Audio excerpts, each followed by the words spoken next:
length where the view is nothing less than phenomenal. For how I express and project from my abdominal. The only view better, both my daddy and my mama know. No living parents, my sons give me balance. My wife is my serenity, this mic is my identity. The world is foul enough, that's why I write without obscenities. Provoking danger with broken language and spoken anguish. Begging to get hurt, why would you ask to go through changes? Yes, Lord, life's a chessboard, master the angles. Control the tempo, be the one who holds the info. Acknowledge is just as deadly as machete swings. When spoken, the truth is as potent as that Medellin. While others swear the style is free, I just let it ring. Our time is undervalued, soldiers make us better kings. My family's on my shoulder, reaching after better things. Today I take the shot, for them I'd rather set the screen. My mama told me follow my dreams. My daddy told me get it by any means. Stand tall, make a bow to a king. But I've evolved, you can see the resolve. Look in my eyes when you speaking to God. Life and for those who we caught up in using what I was scarred with the muse. I guess they call it proving I'm more than an artist. Pistoling out my darkest while sizzling out a harvest. And storing what gets me from A to B, just like garages. Instrumental with collages. Envision what I've been drawing. Broadway to give you rhythm like the great Lena Horne. So bent on, found comfort in the storm. Find peace and on when you see them others perform. Organized chaos, I'll cast it like hey ya.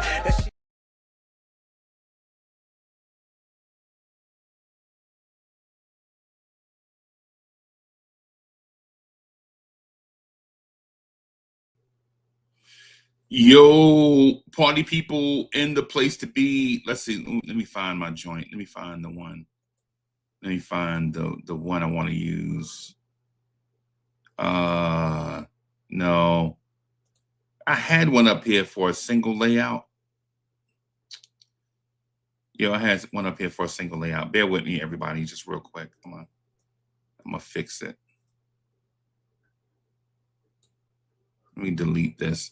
I'm starting a new year off on the wrong foot, everybody. My bad. My bad. Hold on. I got you. I'm here. I'm here. Okay, let me do this. Starting a new year off on the wrong foot. Man, yeah, you know what I'm saying? Let me see here. Hold on. Let me go. Why am I not? Why it's not showing me on the screen? Hold on. Let me just go back to the original. I'm gonna just go back to the original layout, everybody, till I figure that thing out, man. Peace, everybody. Salute. Happy New Year to everybody, man. I hope you had a great, prosperous, and healthy 2025. Looking for a great, prosperous, and healthy 2026. That we can rock with each other, enjoy each other's company in a healthy and safe environment that we can all enjoy. Man, salute everybody. Salute, y'all. Man, 2025 was kind of weird, man. 2025 was kind of weird. I'm not gonna lie to you. There were some great things, and then there were some things that were probably a little odd. Do this. Tori B is in the building. Salute. Hello. Happy New Year, good people. Salute. How you doing? I'm good. How's everything? I'm sleepy, man. I'm getting older, man. This New Year's stuff is bonkers. I was in the bed nice and early. Nice and early. Hey, man. Man, champagne and all this stuff, man. You like, man, what's going on? Nope, I didn't have one drink. The ball dropped, and not for nothing, because everything in your house is running off Wi-Fi now. You're a few minutes late. So I'm laying in my bed and I'm like, oh, snap, because my mother came and stayed with us for the New Year. I said, let me go downstairs so I could break in the New Year with her. I look at the clock. I'm like, it's 12 o'clock. I don't hear no noise. I don't hear nothing. I go downstairs. They all sitting around watching the TV. It's 2 minutes behind. Oh, wow. Like, I came downstairs and said, Happy New Year. They like, you early. I'm like, no, y'all late. Like, y'all late. Right. But it is what it is. And then I went right back upstairs and got in my bed. My New Year's resolution, I'm not gonna lie to you. So I have a couple of New Year's resolutions. So my first New Year's resolution is to continue my New Year's resolution from 2025, Okay. and that is to I'm trying to get shredded up, right? Okay. So I'm trying to get shredded up. I'm trying to get a certain physical look. I know it's not important to whatever in the grand scheme of things, but it's important to me, And right? that's So all that matters. yeah. So I'm trying to get shredded up, right? That's one thing. The other thing is in 2026, I want to show a greater appreciation for friends and family and help support them in the stuff that they do also. Right. Not at the detriment to me, but what I'm saying, Right. help support others in the stuff that they want to do too. Because when there's nothing like doing something and then having support when you do something, you know what I'm saying? So I'm trying to continue. Yes. I'm gonna try to be better. I'm gonna try to be better at that in 2025 because I can be selfish something at times. Sometimes you gotta be selfish before you can be selfless. Because if you don't take care of Right, yourself, you cannot take care of anyone. right, So it's right. nothing wrong with that. Yeah. Before we get too far off, I don't know if any of you guys watch Dope Soul Sports, but if you do, if you got a chance, go over there and shoot your condolences to Jeff. He lost his mom last night. I saw Oh that this morning man. on a pod. So Oh man. so Dang, Jeff. yeah, so if Man, you guys, if you frequent the channel, if you know those guys, just I'm sure to mean the world to him to see, some just condolences what? in the chat, Yeah. For under the Jeff. videos or whatever. Yeah. Yeah. Shout out to Jeff, man. Jeff, if you're watching, may the God of our universe keep you and your family in his ever loving arms forever and ever and bring you peace and comfort through or during a trying time. So Amen. yeah, so Yeah. nothing will ever replace the person, right? But our faith and love and caring for that person will carry on through generations and generations. So Jeff, if you're watching, you know how we feel about you, Jeff. You already know that off the rip. So, but sometimes it's nice to hear how people feel. Yeah. So, yeah. Um, I have a few things that I wanted to kind of talk about. I Hmm. wanted to review the Spurs game a little bit last night, Hmm. but I also want to ask the chat and you guys how you feel about the Knicks 2025 calendar year. I want to talk about the Spurs game first, though. Get that out of the way so it won't be coming up in the conversation later on as we look back over 2025.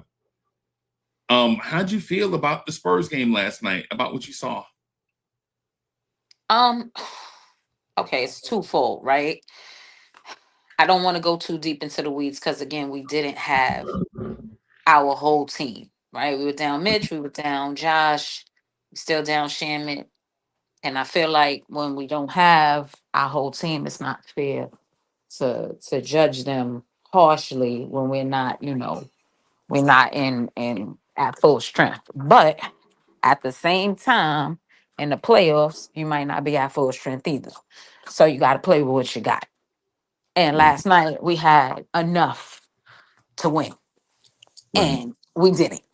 And we didn't win not because I mean, yeah, we didn't win because we lost the rebounding battle, and that has a lot to do with the fact that our best rebounders weren't there. But we still should have won the game. I felt like it was more of a defensive collapse at the end. I think letting Champagnie hit 11 3-pointers from what seemed like the exact same spot, wide open for all almost night. all of them, just killed us in the end.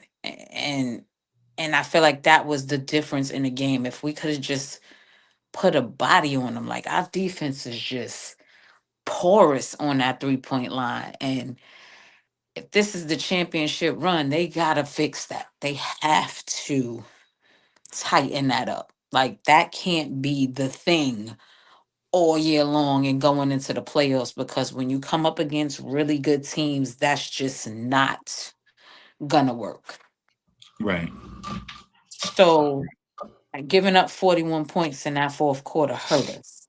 But that's something we could have overcame if we could have just stopped Champagne. Just twice. just just twice last night. Somebody could have put a hand in his face. And I gotta get at Mike Brown for that a little bit, because I think he left Deuce on the bench way too long down the stretch. Not only was Deuce hot, he was hitting his shot, but he's one of our best defenders. And you left him sitting on the bench while Champagne was just going crazy. Like, I don't get it. That didn't make sense to me. He also, I didn't notice it, so it's not like I want to steal your thunder, but you brought it up. He didn't even bring McCullough back into the game. Like, as soon as he got in, what'd he do? Cause a jump ball. So Nah, I don't you think talking he. about my point. Man, Huh? you and I like salt and pepper. Well, we like salt and pepper but I'm a really masculine, tough salt. And I'm a really big, muscle-bound salt, right? That's what I Right, am in this comparison, right? right. So, But but yeah, we like that salt and those pepper. little things, like, and I guess I don't want to get on him too much, because I don't really think he coached a bad game. I think the Spurs coached a hell of a game. Um, but those are things that I know when he go back and look at the film. I know he was preaching defense, defense, defense, but if you don't have your best defenders on the court, is it really your team's fault that they not playing better defense? Like, it's up to you too. You got to put the best defenders out there.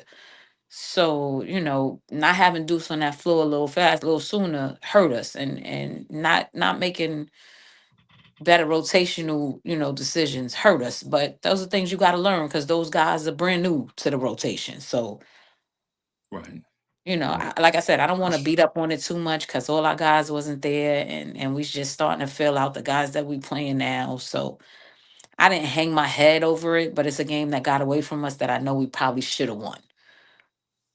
Well, um, I think you said something brilliant as usual, right? Like the first, like one of the first things you alluded to, and you can expound on the other stuff. I just want to point this out because I don't want to have it be lost in the conversation. But you mentioned championship level defense and what it takes for the Knicks to become champions, right? And ironically, not to steal your point, but ironically, I was working on a member show where I was going to highlight that the Knicks have an excellent and great overall defense, but they have a hole in that defense. Right. Everywhere else, the Knicks have an elite level defense except this one area, and that's the area that you pointed out. 3-point line is so baffling, bro. That 3-point defense, right? And it's not all over the floor. No. Right. Like what I'm saying is their defense is pretty good all over the floor, except this one area. It is like a hole in their sock. Cash is in the building. Cash, man, I sent the email. Tori, would you tell him? They don't understand that I sent the email. He sent the email a little late though, a little late. Yeah, it was. I'm sorry, I'm running behind. I'm still You still on 2025 time? We all know. Yeah, I'm still in a bottle. I'm at work in 2026, and you in 2025 time. Yeah. That's why we get New Year's off, because hey, some of us are still inside of a bottle. But absolutely. The thing is about that game last night is, with Wemby on the floor, it looked like we were going to mop the Spurs up, right? Yo, we were going to mop. Ain't it a difference of night and day? They play better when he on the bench. It's crazy. It's crazy. We were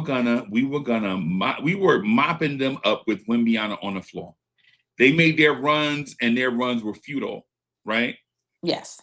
Right. And so, and for those that don't know what futile means, it means, well, y'all know what futile means. But the thing is, when teams go small, and we have to scramble, our communication is bad. And it's not, and listen, this is not a Mike Brown thing. This is not a cat thing. This is a thing that has always existed with us, right? This is a thing that has existed with us for years. Our 3-point defense, what's up, fellas? Our 3-point defense has always been questionable. Hey, Happy New Year's, fellas. Happy New Year. Happy New Year to all. Happy New Year, guys. Happy New Year. Yeah. Happy New Year. Yeah, salute, man. Salute. The prodigy is in the building. The Godfather's in the building. Salute. Salute them, man. I could give my little 2 cents. Let me finish my thought. Go I'm ahead, gonna finish this thought, and then I'm on the pass. I just don't want to lose it, right? The thing is all over the floor, you can see the Knicks guard man to man and play great team defense at the same time. At the same time, whenever you have a non-defender on the floor, you're going to have 4 guys guarding 5 guys and the space. And if you have 2 non-defenders on the floor, then you're going to have 3 guys guarding 5 guys and the entire half court and space on the floor, right? What has been our issue this year and last year, and I know folks are going to disagree sometimes just to be disagreeable, right? We live in the Stephen A. Smith era, so sometimes people are just going to disagree just so that they can be heard. But at times we get into a scramble, and even when our weaker defenders are playing their very best, they're going to leave gaps and stuff on the floor because defensive instincts and whatever don't translate to great defense for them. And they're not bad players because they do the opposite on the offensive end. So every now and then, I'll say every 5 or 6 games or so, a very good team is going to have a random, decent 3-point shooter go off. That's been our history the last 2 or 3 years, right? Now, in order for us to win a championship, somehow we have to find some type of accommodation for this thing. And y'all know that this is true because even in my conversations with you guys, y'all always remind me, like, Uncle Freezie, there's always some random guy having a career night against the Knicks. Why do they always have a career night against the Knicks? It's because our defense, for what it is, it's in man-to-man, like just staying with the guy and all of that. I don't think the Knicks have a problem with. Maybe outside of a couple of offensive guys that y'all know about that are just not great defenders because they carry such an offensive load. Right? But for the most part, right? The defense is great. If you ask a guy just to cover a guy, just stay with them in the half court, they stay with that guy. What happens is when they get screen navigation, or when they get put into actions, their split-second decision-making is not fast enough in order to accommodate for the action that they get put in. And so then you see guys like Julian Champagnie go off for 11 3-pointers. And if the Knicks don't fix that, like Tori B said, if the Knicks don't fix that, if we can't come up with some type of defensive scheme when this is a threat, then the Knicks are not going to win an NBA title. That's all I got, Dre. I just want to put that out there real quick.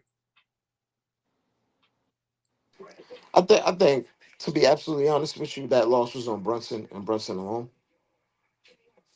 If he played with the requisite effort, if he went around screens and made Julian a decision maker and a dribbler, he doesn't get the confidence throughout the game to even get 17 shots up from 3 throughout the game.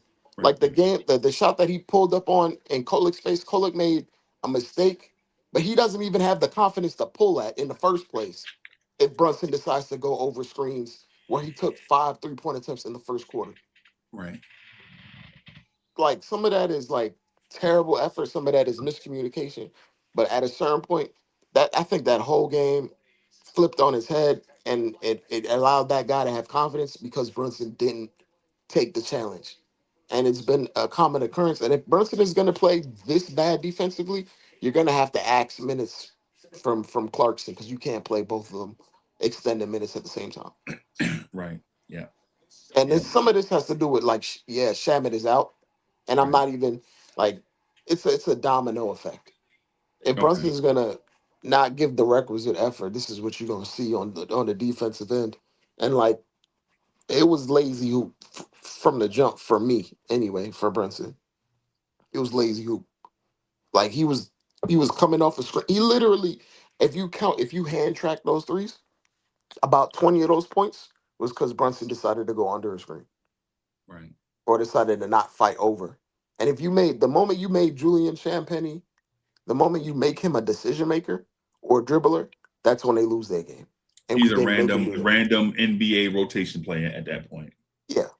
Yeah. We allowed him to be comfortable. Like you saw he broke a record. Like it was the most points by a guy that never took a 2-pointer. He literally did not take a 2-pointer at all. And that stems from Brunson not giving the requisite effort. That's what it is. Like people love to shift a lot of the blame on Cat because Brunson is such a great shot maker and he does no wrong. But man, there's a difference between not being a great defender and being a horrendous one. And Right. Brunson, for the most part for this year, has been a terrible defender. He just gets by with it because he's such an elite offensive player. But when someone else on the opposite team can basically produce elite offense off the back of you not contributing or holding up your end, it kind of mitigates how great you are individually. And this won't happen every single game, but this is what happened on this game. Okay. This is what happened on this specific game. So Okay. he needs to play with some intent and some force and play with some pride, man. Like the three, like the 4-point play, he's going under the screen, pushing the center out. It's just like, come on, man. Right. Chase this guy off the 3-point line. That's all he wanted to do. Like it's simple. It wasn't that complicated. And he got into a rhythm. And once you get an NBA player into a rhythm, everyone can have an out of body experience at a certain point. And that's what happened. Dude got confident in the first half, and that was mostly due to Brunson. And then once he got into the second half, all he wanted to do was throw up threes. Get back to that spot. Yeah, Oh my God. it was And it's an yeah, embarrassing. It was yeah. embarrassing. And I would have to concur with you, Dre, on that as regards to Brunson, because defense is all about effort, and obviously that's an anomaly. What happened last night with Champagnie, excuse me, that was an anomaly. And also on the flip side of that, if that man is on fire, you gotta throw some water on him, and nobody threw some water on him. And the point of reference that was made that was said was when Champagnie had came down going for that one spot where he was killing it, and Kolek stepped back. That was it right there, man. That's where the adjustment should have been made. Where wherever this guy is, don't let him, fire it up, and that comes with effort, man. I mean, even with the players that are is not as defensively strong on our team. Um, Mike Brown could have went with a box and one. Just had a man just stick with Penny the whole time, and then play because he did use some zone. I mean, we seen some zone last night that he used, but in that zone, you let that man get to that spot. I mean, he was in the second half, man. He was like he was going to that spot. It was like a Yeah. magnet. Yeah. I was like, God, I mean, how could he get all these shots in the same spot. Yeah. And so, part of it once the guy got hot, man, I gotta fault Mike Brown on that.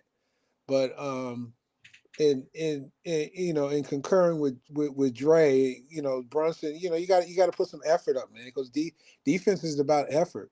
Yeah. And if you don't put the effort in, man, you get the results that you're gonna get. So that's just the way it is. But when I look at the overall big picture, even though we lost the game last night, San Antonio is a pretty good team. I mean, Yeah. it ain't like we lost to the Charlotte Hornets or the Pretty good is an Washington, understatement, man. yeah, Yeah. It's Washington an Wizards. understatement. They're a I great mean, I team. mean, keep in mind, man, they schooled Oklahoma City twice. I mean, So I don't use that as the bar, but they're a great team. yeah, yeah, no, no, no, no, no, I concur. I mean, they're not the bar, but then again, as a I'll use this word as a litmus test. Yeah, yeah, they ain't bad at all. So, you know, losses like that, like we had last night, I can live with that, man. Because again, man, San Antonio is no slouch, man. They're going to be a force to be reckoned with for sure with the core guys on that team with Wimby and Vassell and Castle, man. Oh, shit. They're gonna be a force to be reckoned with going forward. So that's fine. I mean, we lost on to the next. Hey, let's take it to Trey and Porzingis, man, and get another dub. That's how I'm looking at it. You All ain't right. got you ain't got time to sulk and complain and point fingers, man. It's on to the next. It's a new Oh, year, so let's get to it, man. Let's move the next bishop on the chessboard. We lost a piece, so what? All right, keep it moving. all right. All You right. know, Hey, so Jay the chosen one, what's good, man? How you feeling about last night's game, bro? Horrendous and completely different than everybody else has said. And peace, happy New Year to everybody. Let me start off that way. Blessings. I say it with the utmost respect. We were up by 19. And the man had bright yellow shoes. And you couldn't miss him going to the same spot over and over and over and over and over and over and over and over and over again. Right. All right. And this is the second time to the same team. Granted, this guy might be a little bit better than the last guy, Schmeckler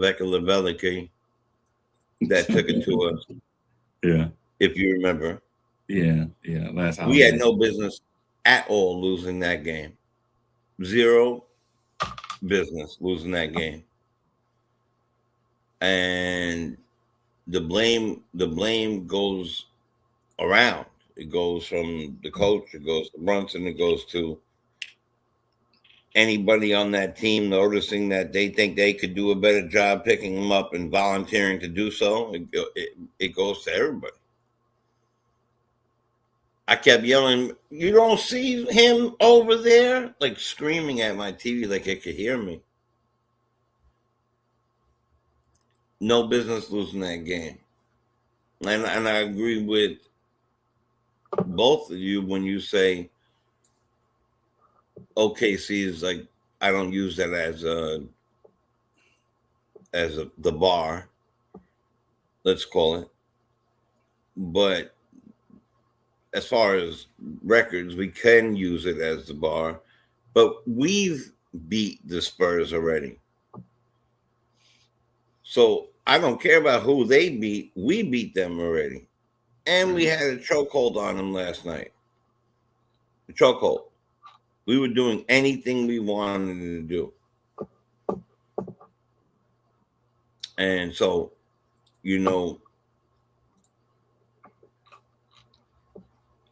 and I'm even more mad because when I put on the game, my daughters left and went and go do something. And they hear me and my son screaming. Because that's who I decided to be with on New Year's Eve. And they came down and joined me for the whole fourth quarter. I'm talking basketball with my kid, all my kids. I'm like, well, I got one more daughter in Florida, but they're all there and we're hyped. And they're screaming, he's got the bright yellow shoe. Like, he's right there again.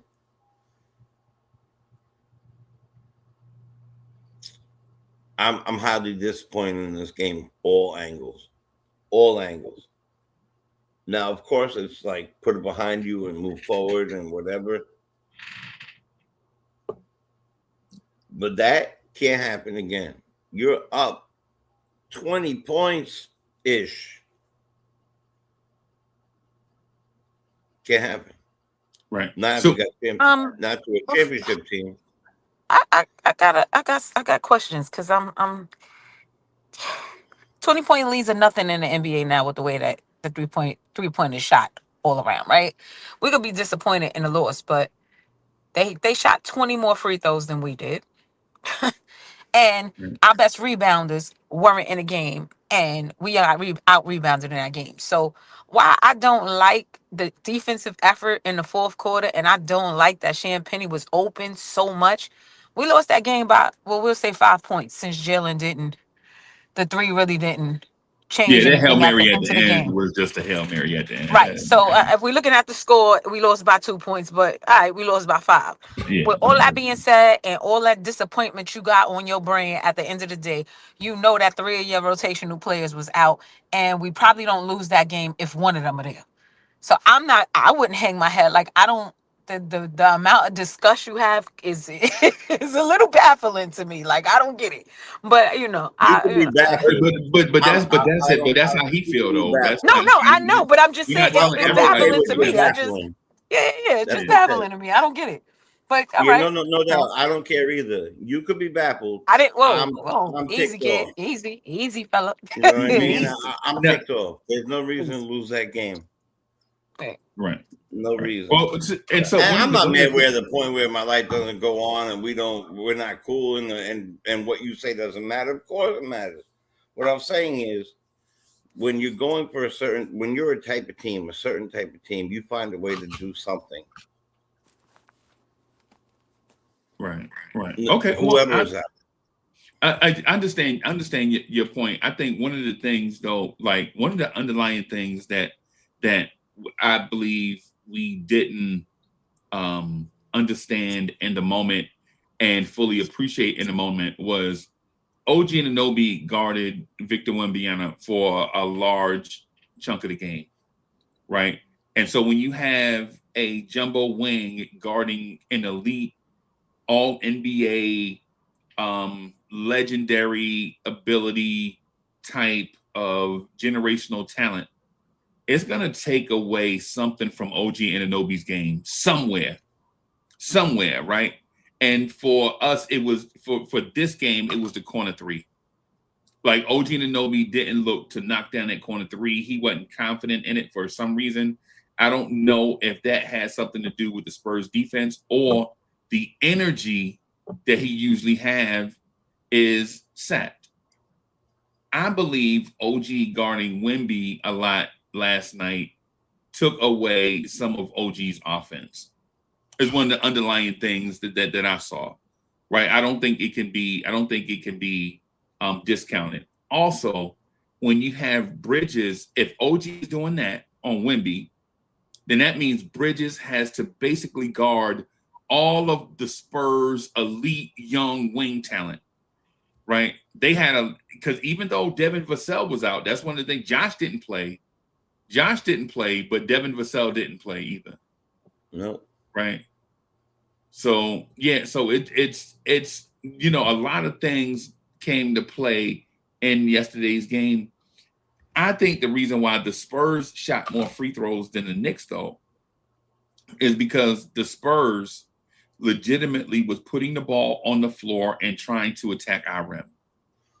And the Knicks were not.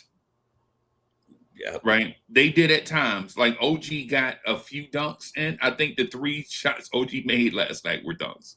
I think all 3 of them may have been dunks, right? A breakaway dunk a dunk in the half court, and then another dunk in the half court, right? But any night that you have OG Anunoby spending energy to defend Victor Wembanyama, and then your other wing is guarding Dylan Harper, Steph Castle, Keldon Johnson, Harrison Barnes, all those different players, I think it kind of takes away something from the Knicks offense. And not making excuses for OG and Bridges. It's just it's just the Spurs team is just a futuristically built team.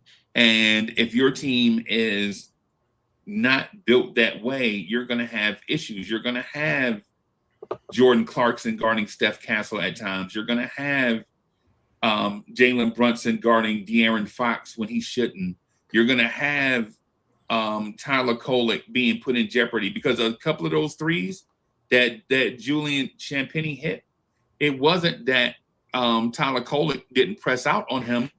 Tyler Kolek was put on an island where if he sold out to get to Champagnie, De'Aaron Fox was in the corner wide open. So Kolek is stuck. Like, I can't commit until they commit. And by the time they commit and you scramble back out to them, the shot's already in the air. Right? And so it's not like, so because I agree with Dre on the Jalen Brunson thing. The Jalen Brunson thing is comical, right? Comical. The three-pointer that Champagnie pulled up in transition. Y'all remember the Spurs got the rebound and Champagnie raced to that spot and pulled up and hit a three? Jalen Brunson let him shoot that shit in front of Tyler Kolek. Bro, you can't even stop the basketball? Bro, you can't stop the ball? That's basketball 101 on defense. Stop the ball. That's big. That's as fundamental as you can get. When you're talking, hey, stop the basketball, let our defense get set up, and then if they score on our setup defense, we'll live with it. Right? But you cannot, under any circumstance, let a team get what they want in transition when you have 4 or 5 guys getting back in transition. You got to stop the basketball. What are we doing?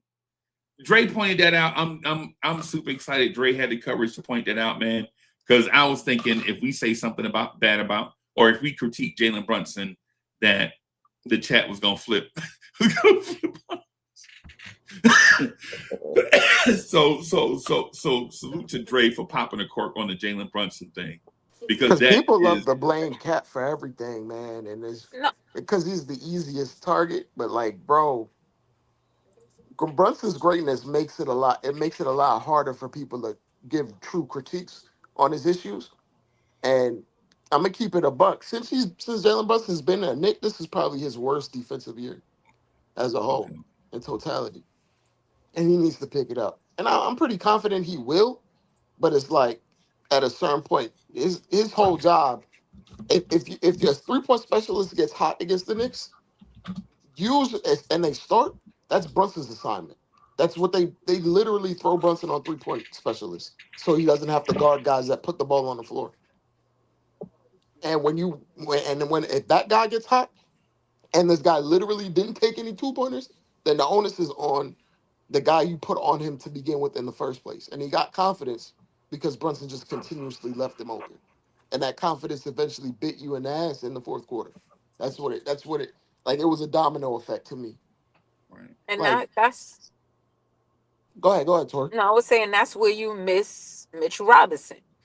Because if Mitch was playing, you got him guarding Wemby, and you don't have to worry about OG picking up that assignment. Now he can be out there on the perimeter. He can guard those wings. He can push up on those guards. So it's a domino effect. We definitely missed Mitch and Josh today. No, last night I should say. I'd say we missed Shamit too. Yeah, I say Well, we Shamit. always Shamit is out. It's not like we missed him for the one game. We missed him, period. He'll be back. But I mean, just for those couple of games that these guys been out, we definitely missed them. Right. Right. And Chairman too, he's a good defender. He's a tall, big guard. Yes, we miss him. Right. And Yeah, that's but what you're right about the two guys though. The two guys that didn't play, they were definitely missed. yeah, you get Mitch out there that you don't have, and then you get a better offensive presence. You get a better offensive game out of OG because he's not tiring himself out guarding Wemby all night. Right. Just observations. Like some of the stuff goes under the radar. One of the other things too, I don't think we can live in a world where we get 59 shots from the point guard position. Like legitimately, the Knicks had, I think it's 59. Hold on. So it's 24, 41, 53 shots. I'm sorry, 53 shots from the point guard position, basically. Right? Meaning guys aren't getting, so we played a game where no starter outside of Brunson took more than 10 shots. And I understand it's the Spurs. I get it. And I understand we needed that offense, man. But it's tough. It's tough when you look at it. It's tough when you look at it. The defense. I'll say this to everybody. I think last night the key mistake was taking Kevin McCullough off the floor. Yep. Right then. I think that was the key mistake. I think last night of any night, I think Kevin McCullough should have played 20 minutes because he proved to you in his first handful of minutes that he was up to the task. Yep. Right. One of the other things I want to point out too is, Muhammad Diawara is afraid of nothing. Mo Diawara is afraid. He knocked down his first 2 threes and sent the message to the Spurs like he's here, right? And the reason and I know it was like a 10-week-old puppy trying to bark at a full-grown dog when you watched Diawara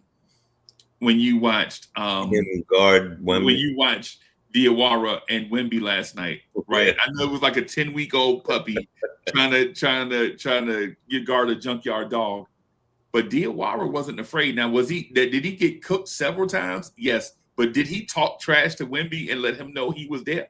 Yeah. Yes, he did. Which was shocking. Yep. When he got overly physical with Wemby, y'all remember in the beginning of the third quarter when he got overly physical with Wemby and he shoved Wemby and Mike Brown snatched him out the game. Brown snatched him out the game and didn't put him back in, right? That to me told me that this kid Diawara has what you call a spinal cord, right? Yeah. Like this dude has he's got set. Yeah, he's definitely got moxie. But my point is about effort, man. About effort. You were spot on about Kev McCullough, and I think another difference in the game when I compare it to the Cup game that made a difference because we did lose the rebounding battle was the Mitch and Hart factor. Because they did clean up a lot of boards. They out rebounded we us. small when they're not there. So I think let's just say hypothetically speaking, we meet the Spurs in the finals. McCullough, Hart, and Robinson will definitely Cash, to your example though, if we meet Spurs in the finals and all teams are healthy, is what you're saying? Yeah. Okay. Hypothetical. That's what. Yeah. Operative word is hypothetical. Okay. That those 3 players would definitely be key contributors, man. But again, it's just one game, man. It's just one game, and when you lose, you learn, and that's what we do. We learn from it, and it's on to the next. And hopefully, Mike Brown learns that defense is better on the floor.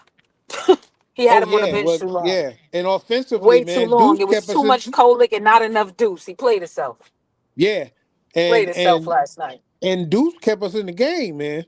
Yes. Deuce Okay. kept us in the game. He He kept it needed to cut close. them Kolick minutes and let Deuce play. He played himself. Yeah, Yeah, hey, just real quick, because I understand where y'all coming from. Deuce did play 26 minutes though. He needed to yeah, play 36 minutes. He was on the bench too but long. but Right. He was also on the but bench too also long. too also too keep in mind, just like I know you probably get tired of my chess references, but when you have an opportunity to see a player, you see his characteristics, you see how he roll, that creates a scouting report. And so, when you play a team again, you when you look at the film, you see the tendencies, you see what he can and cannot do in terms of his ability and his character, and you make those adjustments. So, you know, Mike Brown has been coaching his butt off this year. I think. Oh, by the way, this is another point I wanted to bring out. As far as the coach of the year right now, it's Mike Brown. We gotta hype that up going forward. As long as these Knicks is balling like they are, coach of the year, Mike Brown, MVP, Jalen Brunson, man. We got to continue to hype that up. But going back to my point is that teams are going to make adjustments because they're going to be watching that film on what these players are doing. And so we have to, just as they are getting information, getting intelligence, and making the adjustments on our players to try and detain them, and we got to do the same. So it works both ways, and that's where the strategy comes in. But that's on the coaching staff, and then the players got to be on point too. They got to watch film too and see what these guys are doing to try and stop them. So it works both ways. Okay. Yeah. Yeah. Yeah. Yeah, I we agree with you up definitely. to this part. Go ahead, brother. No. I was gonna actually pass the mic. Y'all know me. I was actually setting up so I can pass it. So, yeah, man. So the Knicks took 96 shots last night. That's what the Knicks usually want. A bunch of Yep. shots. They shot 48% from the floor. That's above their season average. That's what they want. They shot 42% from three on 52 attempts. Both of those are what they want. Volume threes and shooting it above their season average. They knocked down 90% of their free throws. They took 20 of them. That's basically what they want, right? I think basically what it came down to, because the Spurs, everybody because this is one of the things that I wanted to point out when we have the conversation of Julian Champagnie hurt the Knicks and a thing such and such, right? The Spurs took 89 shots. The Spurs, while Champagnie knocked down 11 threes, the entire rest of the roster, every other Spur that played knocked down a total of three pointers, right? Every other Spur player that played knocked down 3 3-pointers. 2 of those came from Wemby, right? So the 3-point conversation, I feel like the Knicks have to tighten that up because of that one spot on the floor. I do believe, though, the Knicks played about as valuable or as good as you can play considering the level of team that we were playing on their floor. At the same time, I think we all watched that game, and when we look at the box score can be deceiving, basically, one thing, right? When you look at the box score after the fact, right? 2, I think there were some times where we could have exploited the Spurs, and we didn't.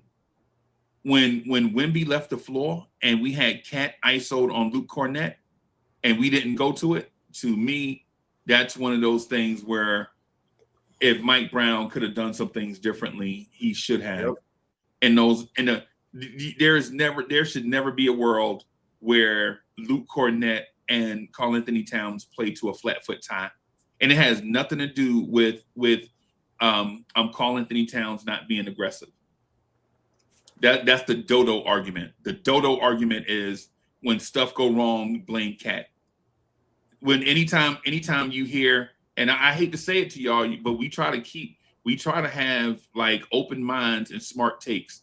But anytime you hear someone say, "Hey man, Julian Champagnie knocked down all these threes," it's Cat fault, right? That's the dodo argument. You probably shouldn't even. I should start blocking these people from the chat, from just doing hate mail, right? The lack of knowledge, hate mail. Yeah, like just the thing. However, though, the Luke Cornett on Cat thing should never, under any circumstance, be a flat foot tie, because the Knicks don't use Karl Anthony Towns against a career backup, right? And even though that career backup has championship experience, he's a former Knick, he's a great, solid NBA role player, there's never a world where you don't get Cat involved in offense against a Luke Cornett, understanding that if you torch Luke Cornett, then you got to hurry up and bring Wemby back, right? We understand that, right? But if there's a misstep, that's the second misstep I thought was when every time Wemby goes off the floor, I felt like the offense should immediately go through Cat, right? And not saying that Cat should be out there trying to be prime Jokic, but how about letting him get touches? Wemby went off the floor, and Jalen Brunson got a rebound, immediately came straight down and shot a three before anybody touched it. That's right. Can we at least let others touch it? Yeah, it's called exploitation.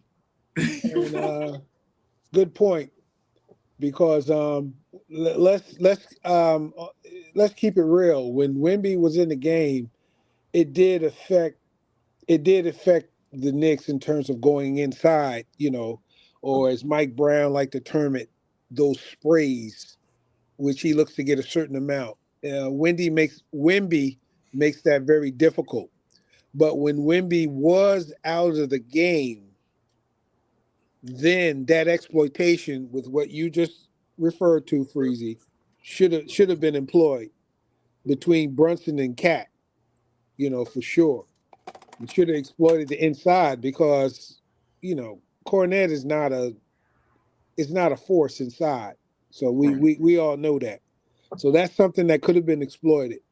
And then if you wanted to spray from that point, the way Deuce was shooting, it could have very well made it a different outcome. So, but yeah, good point. One of the other things too I want to point out, right, is this: if you see that with Brunson, Julius Randle may not be used correctly, and then with Jalen Brunson, Karl Anthony Towns may not be used correctly, and then to assume that if you upgrade even more for, say, said whoever the player that you want to have, say it's Wemby, right? Say you put together a trade for Wemby, right? And to expect that Jalen Brunson on Jalen Brunson's team, JB is going to default to being the second best player on that he's the captain of. Yeah, everybody's not built like that, right? Jalen Brunson is a scoring machine, right? He's a scoring machine. That's his MO, right? Not a playmaker, not a floor general. Jalen Brunson's a scoring machine. That's what he is. I don't fault him for that. I like Jalen Brunson being a scoring machine. I like Jalen Iverson, everybody. I like Jalen Brunson taking a lot of shots. But what I do, though, value more so than anything is understanding the flow of the game, right? Like, just because you take a lot of shots don't mean you have to dominate the thing in a way, right? Jalen Brunson took 24 shots last night. I wish he would have took 30, right? But not take shots away from others. I just wish the shot total go up. Instead of taking 96, take 100 and whatever shots, right? But you got to involve others in the offense in order to keep them within the flow of the offense. Last night, I felt like there were times where there were long stretches where I don't think Mikal Bridges touched the ball enough. And then when he did touch it, he turned it over and we were mad. Like, man, what are you doing? Hey, bro, he didn't touch the ball in like 8 straight minutes. I mean, what you want? You know what I'm saying? Yeah. You know what I mean? So, yeah, so there are some things. Last night's game is like a rock in my shoe. I felt like we should have won. And even though Josh was out, Devin Vassell was out for them. Mitch was out for us. So and y'all pardon me for my analysis and feelings like changing from, because the more I listen to y'all and take in information and feedback, the more I get educated and view things a certain way, right? Last night, though, like what Jay said, man, a 19-point lead, that was the biggest lead. The Spurs hadn't come back from a 19-point lead all year, right? I think their biggest was 18, but man, like Tory B said, though, man, when you weaponize the three-pointer and you have somebody that's on a heater, man, those leads are like nothing, especially when you can't figure out how to score on them. But the Knicks, I don't know. We have to figure something out. Like we have to figure this game, the game last night. I think Cat was used a lot. A lot of his field goals aren't listed in the box score because he was fouled on those plays.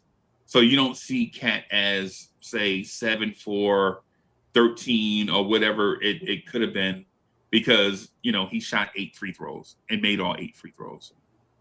But I do think Cat is a playmaker that should be weaponized, right? Like, legitimately, when Cat touches the ball, anything, some great things can happen, right? I think some great things can happen. So Kerry Cox says that Cat is a fluffy kitten. Yo, I'm telling you, dog. I'm telling you, man. Y'all gonna have to cut that shit out, bro, because y'all sound ridiculous. Thank you. Like I can't. I'm right now. I feel like I can't even read Kerry Cox comments no more. What are we talking about, man? I'm being honest. Like, legitimately, this is like going on like a year and some change. Like, legitimately, Knicks fans pick one person and just decide to overtly internet bully a certain player, a certain person. It's all the time. It's all the time. Knicks fans legit internet bully a certain player all the time. It don't matter. It don't matter who it is. It could be Emmanuel Mudiay. It could be Elfrid Payton. It could be Julius Randle. It could be Cat. Like, we just pick a guy and just overtly bully them for no reason. Like, what kind of fan base is gonna overtly bully the reigning all-star starter at his position with no context? Zero. With no context. How are you the reigning all-star starter at your position? And Knicks fans just overtly just bully for no reason. And it's the reason why, and one of the things is the reason why this channel is this and other channels are others, is they legit appreciate players. Like, I don't get it. I don't understand it at all.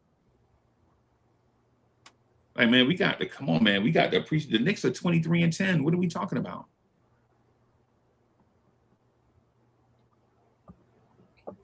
I mean, what are we talking about, man? At some point, bro, we got it, man. We out here internet cyberbullying for no reason. Is that the cool thing to do now? Like, pick a guy and just stay on his back? Well, I mean, I'm it just, don't I'm don't just, make y'all look smarter. I'm just going to say this. I'm going to say this.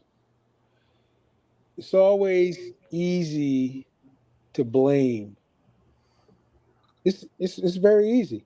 When something doesn't go right, it's very easy to point the finger. What you always want to look at when there's a problem within systems and things and processes and so forth is looking for a root cause. Like I'm going to give the example in my employment where I have machinery where I deal things that are mechanics, automation, so on and so forth. In other words, there's processes and systems, and then but you also have people that operate and watch over such systems, and sometimes things go wrong, and people right away want to blame a person, but sometimes it's a process or a system that may go wrong when you look at the root cause. And so I say that to say that don't always point the finger at a person or as far as what you see. Always look for the good, man.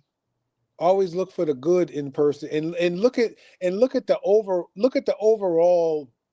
the whole body of work as opposed to looking at one particular situation. Because it's very easy to point the finger. Anybody can do that. Oh man, he messed up because of such and such and such and such or whatever. And then when you do an analysis of a system or process, you come to find out that there was some kind of system failure or some type of malfunction, but yet you've already went on and blamed the person, and so then you create, this stigma or this what's the word that no, I don't want to use that word, but you know in other words, then people come to hear that and it's like, oh well, this person must be this based on what this person says, and that may not be true. So always look to the root cause and always look at the whole and look at the big picture, man. Don't always just be a hater. Don't just be a hater, and then when we win the chip, it's like, oh, see. No, it don't work like that. You There's a know who ton of that is? folks that's on that ban list. They cannot come to the parade. Yeah, you know who y'all, that is? y'all not welcome.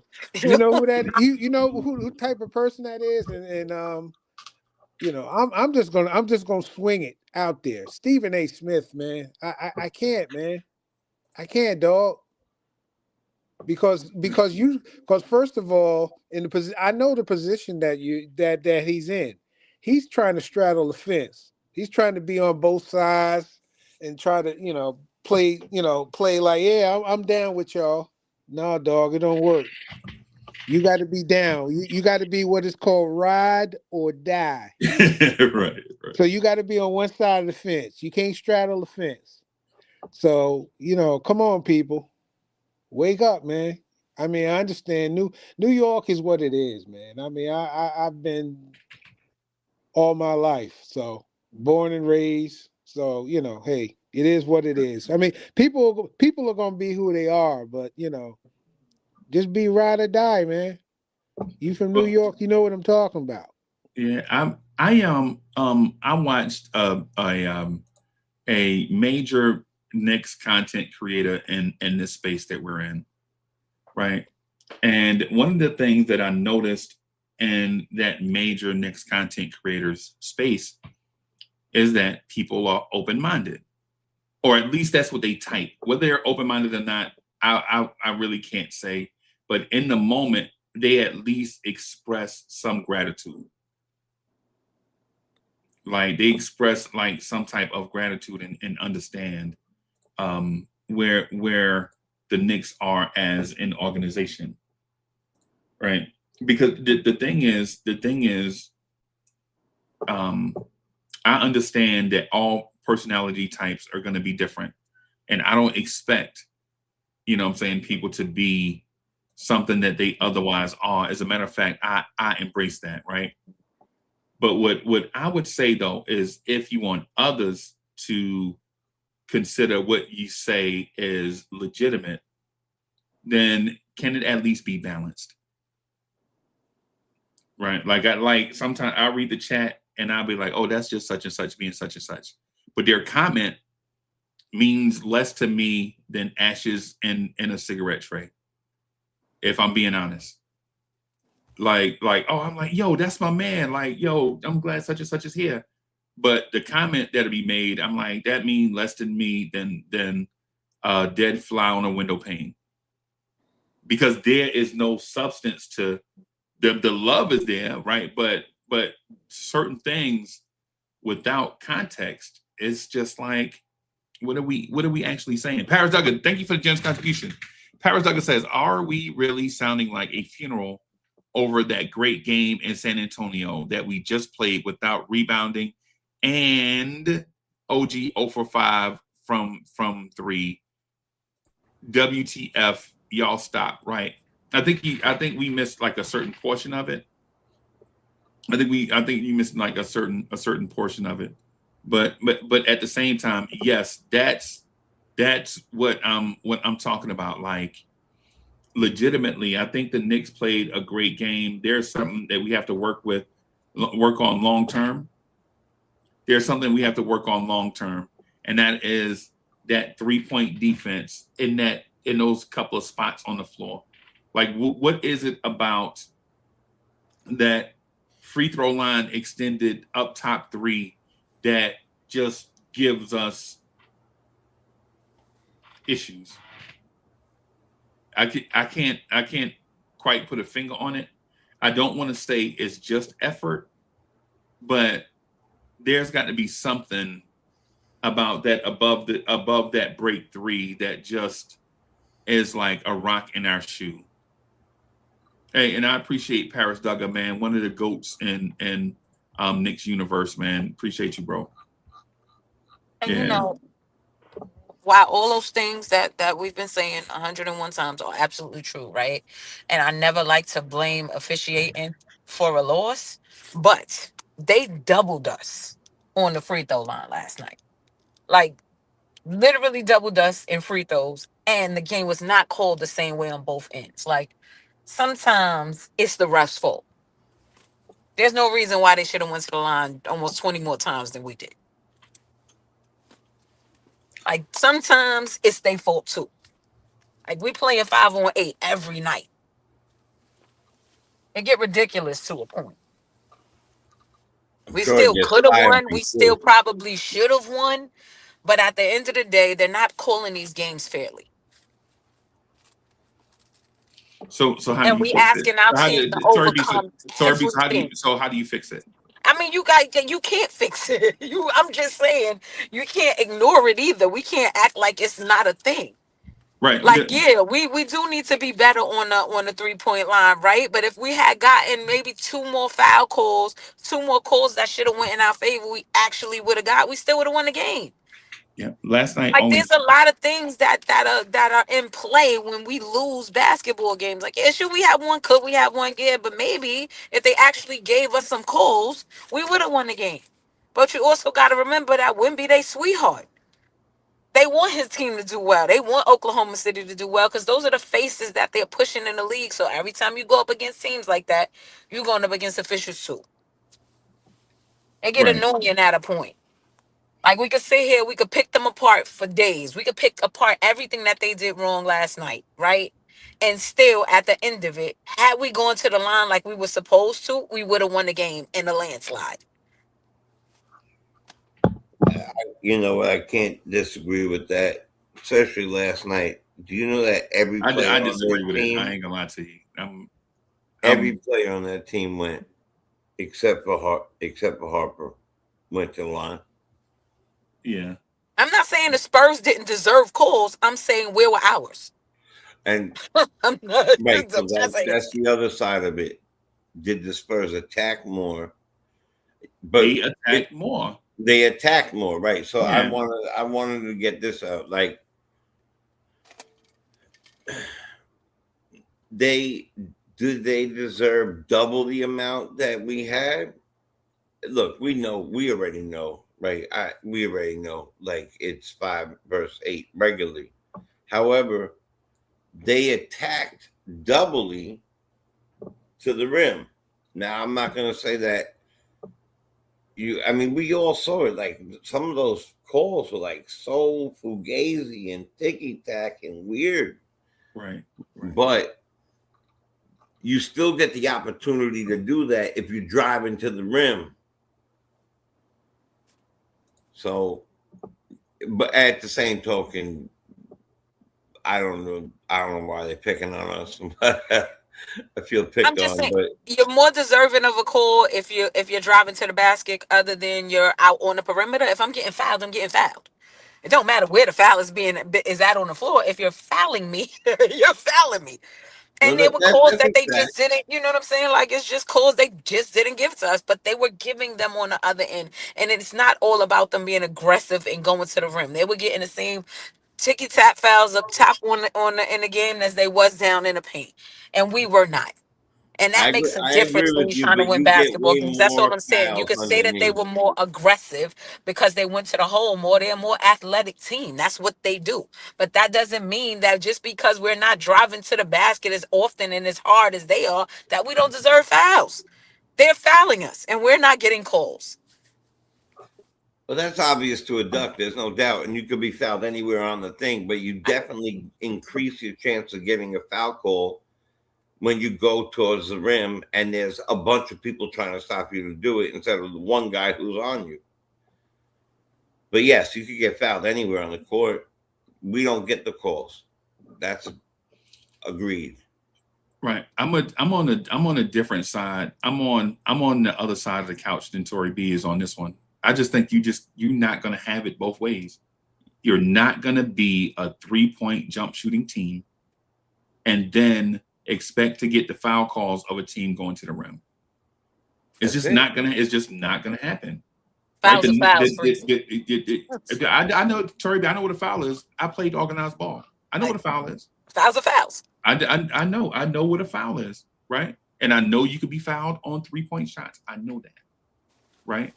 What I'm saying is, if you have a guard, and I'm going to use Mikal Bridges for this example, just to clear this argument, right? Or this debate, because it's not an argument, because we all love Gucci. It's not an argument, it's a debate, right? Conversation. Right. So yeah, conversation, right? Yeah. Mikal Bridges shot 0 free throws in the game last night, right? Mm-hmm. How many free throws do you think their wing players shot last night? Just a guess, right? Y'all already know where I'm going with it. We don't even have to look at the number. Y'all already know Mikal Bridges didn't shoot free throws, and the reason why he didn't shoot free throws is because he is not a guy that's going to the rim in the half court. He's not. He's not the guy that's gonna be at the free throw line 6, 7, 8, 9 times a game. He's not that guy. He's different. He's a mid-range assassin, 3-point corner 3-point shooter. That's who he is. So we can't expect Mikal Bridges to get free throws, right? You can't expect Mo Diawara to get free throws, right? Like it's one of those things where, I understand the free throw thing, but at the same time, Keldon Johnson off the bench had 9 free throws, and that's because every time he caught it, he was RJ Barrett his way to the rim to get either a basket or a free throw. Swimming. That's what he did. Like legit, he legit was putting that thing on the floor and contesting our interior defense. Right? That's what he was doing. That man took 2 3-pointers. He missed both, but he was trying to get to that rim and either throw it down in traffic or get some free throws. Right. And the thing about it is the thing about Keldon Johnson and the way he played last night is similar to what Kev McCullough was trying to do last night with us. He just didn't play enough. Yeah, I can't wait for that. Yeah, they were legit trying to put that thing on it. Steph Castle was trying to get to that rim, putting pressure on the Knicks' interior defense. De'Aaron Fox is, y'all already know Swiper. Y'all already know who he is.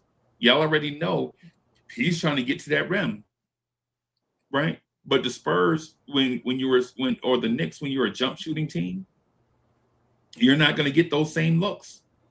Like Clarkson, Huck Porty, Yabusele, all those guys played last night. We had 6 Knicks that played last night, or seven Knicks that played last night, and none of them got to the free throw line. That's a style of play thing. Right. Meanwhile, only one of the Spurs with big minutes didn't make it to the free throw line. Right. We're gonna agree to disagree wholeheartedly. No, I'm not. Yes, we are. You ain't We're gonna agree to disagree because I'm while I not. respect everything you just said, You I ain't gonna make me disagree. agree. No. We're gonna agree to disagree because that doesn't. Driving to the basket is not the only time you get fouled.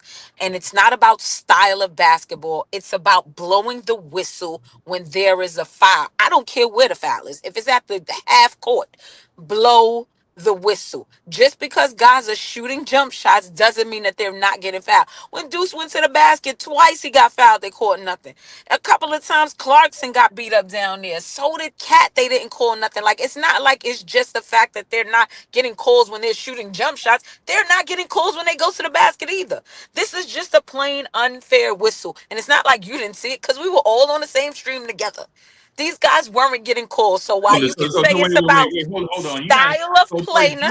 Hold on. You're No, not gonna tell me that you're not gonna tell me what I saw, and I'm I'm not telling you what lie. you saw. I'm saying we Right. watched the game at the same time. You just said you're not gonna tell me that I didn't see it. That's what you just said. Did you not? Because how many times did you not say, where's the foul? Because I know I heard it. See, this is what I be talking about. I'm so okay. We're not gonna act as though here. we don't see that these guys are getting fouled and they're not getting calls. That's all I'm saying. I don't care where the foul is at. You keep talking about you sat there and you gave your spiel about it being style of play and this was going to the hoop and that was not going to the hoop and they can shoot the threes and they're not shooting the threes and they not historical facts. I get it. These are historical, but it doesn't make it right. This is not something I created overnight. Oh God. Right. This is something that's been in the NBA as long as they've been throwing the basketball in the air. Jump shooting teams don't get the whistle like teams that play physically going to the basket. They don't get the whistle no matter what they do, though, Freezie. And that's my point. But how many times? Hold on. How many times did we scream, "Where's the foul at?" during that game? Why are we quiet? Like it didn't happen. We watching the game. Guys going to the basket. They get fouled. Oh, where's the foul? Nothing. No whistle. So now when I bring it up, it's they're a historically jump shooting team. So these guys are not going to get the win. Like, bro, like they're not blowing the whistle. I get it, but you can't have this stance on stream when you're listening and watching the same game with me, and you're screaming for the whistle just like I am. I can have my opinion just like others can have their opinion. And you say it to the people. I don't shut down. And I'm not going to shut down somebody else's opinion just because I'm not trying to shut you down or your opinion down. I'm not going to be shut down. We've literally we're watching the games together. We're both asking for the fouls together, and then now on the street, they're historically jump shooting team. So yeah, they're just not going to get the call, and we have to react. I don't think that's what he's saying. What are we doing? I'm not a hypocrite. But you're not saying but what are you doing right now? Like at this moment, we both watching the game together. We're both looking for a whistle that doesn't come. But then now you're saying, nope, they're not going to get it because they're a historically jump shooting team. Like this is where these are facts. This is not saying I'm not creating a new narrative. I'm not saying that. This has been happening since. Okay, all right. And on any call or any non-call, a fan can say, "Where's the whistle?" On any call or non-call, you can say that. And listen, and if you think Knicks fans are passionate, what do you think the Spurs are saying on their side? The Spurs don't say where's the call, even though they got more free throws than us. All right. We gonna stay on opposite ends of the spectrum. We could table this. We understood. We are different sides of the I couch on started this one. something. No, I don't want. I think we're done with the conversation. We're gonna leave it here. I'm done with it. All right. I'm not, but if you I am though. I am. Me, God. Go ahead, Jay. Yeah, no, I mean,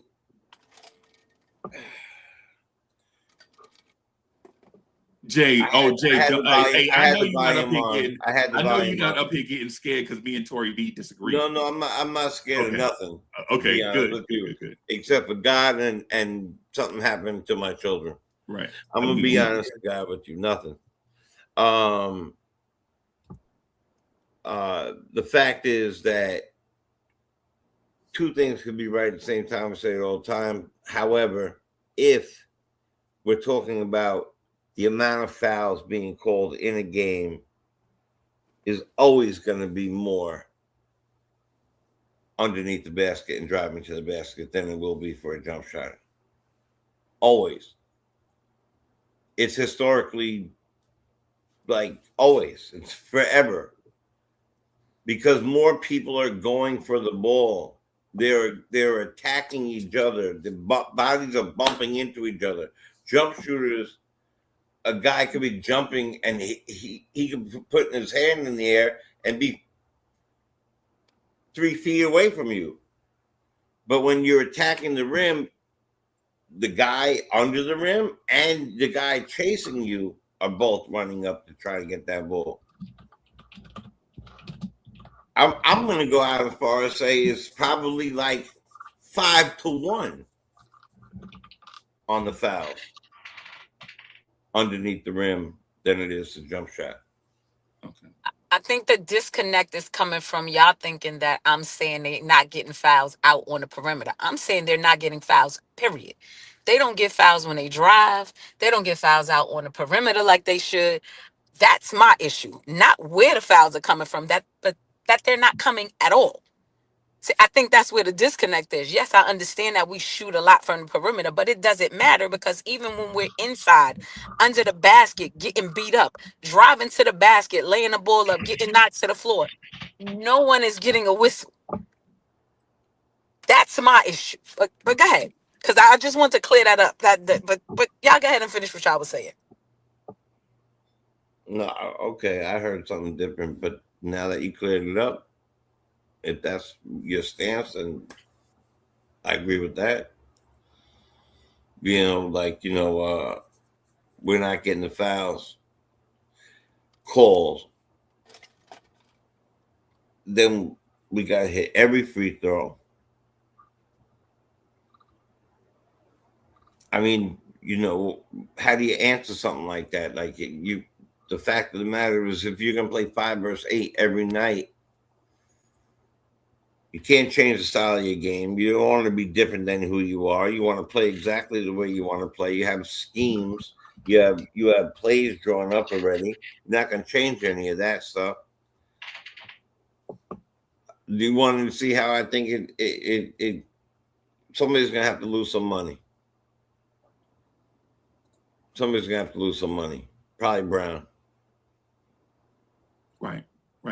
That's the only thing I could think of is he's going to have to go on there and take WWF, take a chair to one of these refs. No, I don't want to go that far, but bro, you sound like that, bro.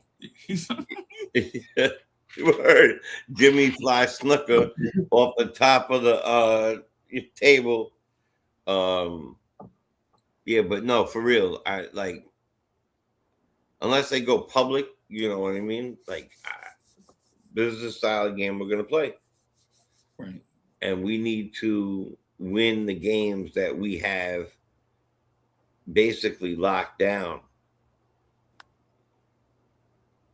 That game was locked down. Excuse me. Until it wasn't. Right. And as far as to address the cat, you root for everybody with the front of the jersey. Everybody. I root for everybody. Last year I rooted for PJ Tucker. I was rooting for them. They're on our team. Every day I'm looking, I'm seeing Macomb Dottie jumping in the air. I'm clapping for him. He ain't do nothing. I'm still clapping for him. Right. Like it's enough. Like they're already going against all these other issues. It's okay not to like it, like a play. Like my worst thing is when you don't like a player or you love this one. When you love a player so much that you tear down another Knick for it. That one to me is baffling. Right. Okay. Yeah, but I'm as far as the other thing, I know I started off with that, and I'm gonna stick with that. The more you drive, the more you get called. Or at least we're supposed to. Right. I don't disagree.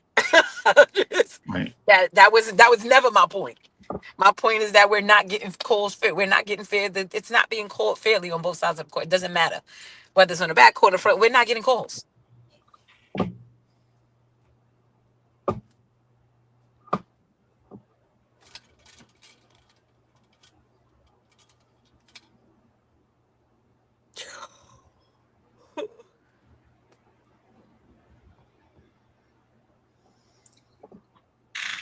So the 2025 Knicks conversation is one that's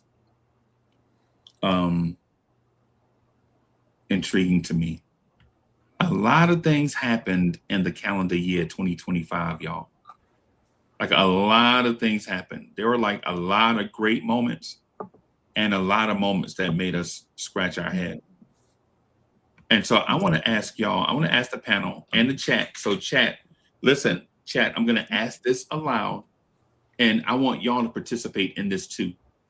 Right? When we look at this show, I kind of want to have like y'all feelings on record also.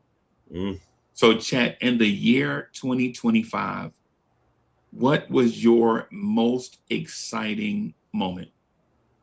What was your most exciting moment from the calendar year 2025, from January 1st, 2025 to December 31st, 2025? I want to ask the chat that. Chat, what was your most exciting moment in those 365 days? Dre, you still there? Can you hear me? I'm here. Yeah, I want to start with you. What was your most exciting moment in the calendar year 2025? Your most exciting Knicks moment in 2025?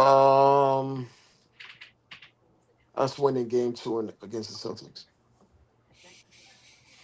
How that cloud we Are we closed it going out. that far back? I thought you meant this year. This That tour. was This. You said the 2025. calendar year. Yeah, it's that calendar year 2025. Oh, Yeah, okay. it counts. Yeah. No. Even I though it's just last went. season, it's the calendar I year. thought no. I thought he just meant this season, these 30 whatever games we played. Well, I'll let.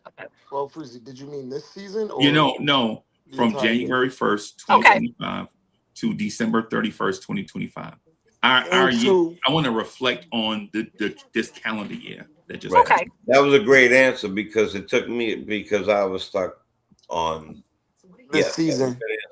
Yeah, game 2. You said calendar. I was like, okay, game 2 Celtics. Game 2 Celtics. How we Okay. closed it out and got the stop at the end. Right.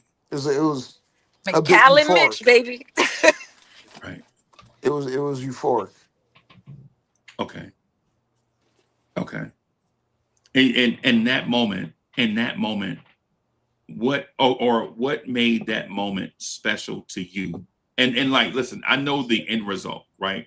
But I'm talking about what about that moment and the way that it unwrapped itself made it a special moment for you. It was coming off of the first comeback from 20 points, and basically the Celtics were feeling confident And people were viewing that as a fluke, like, yeah, the Celtics are going to win the next 4 games. That first game was an anomaly. We walked them down again and out executed them in the clutch moments of that game. And then it came down to getting a stop.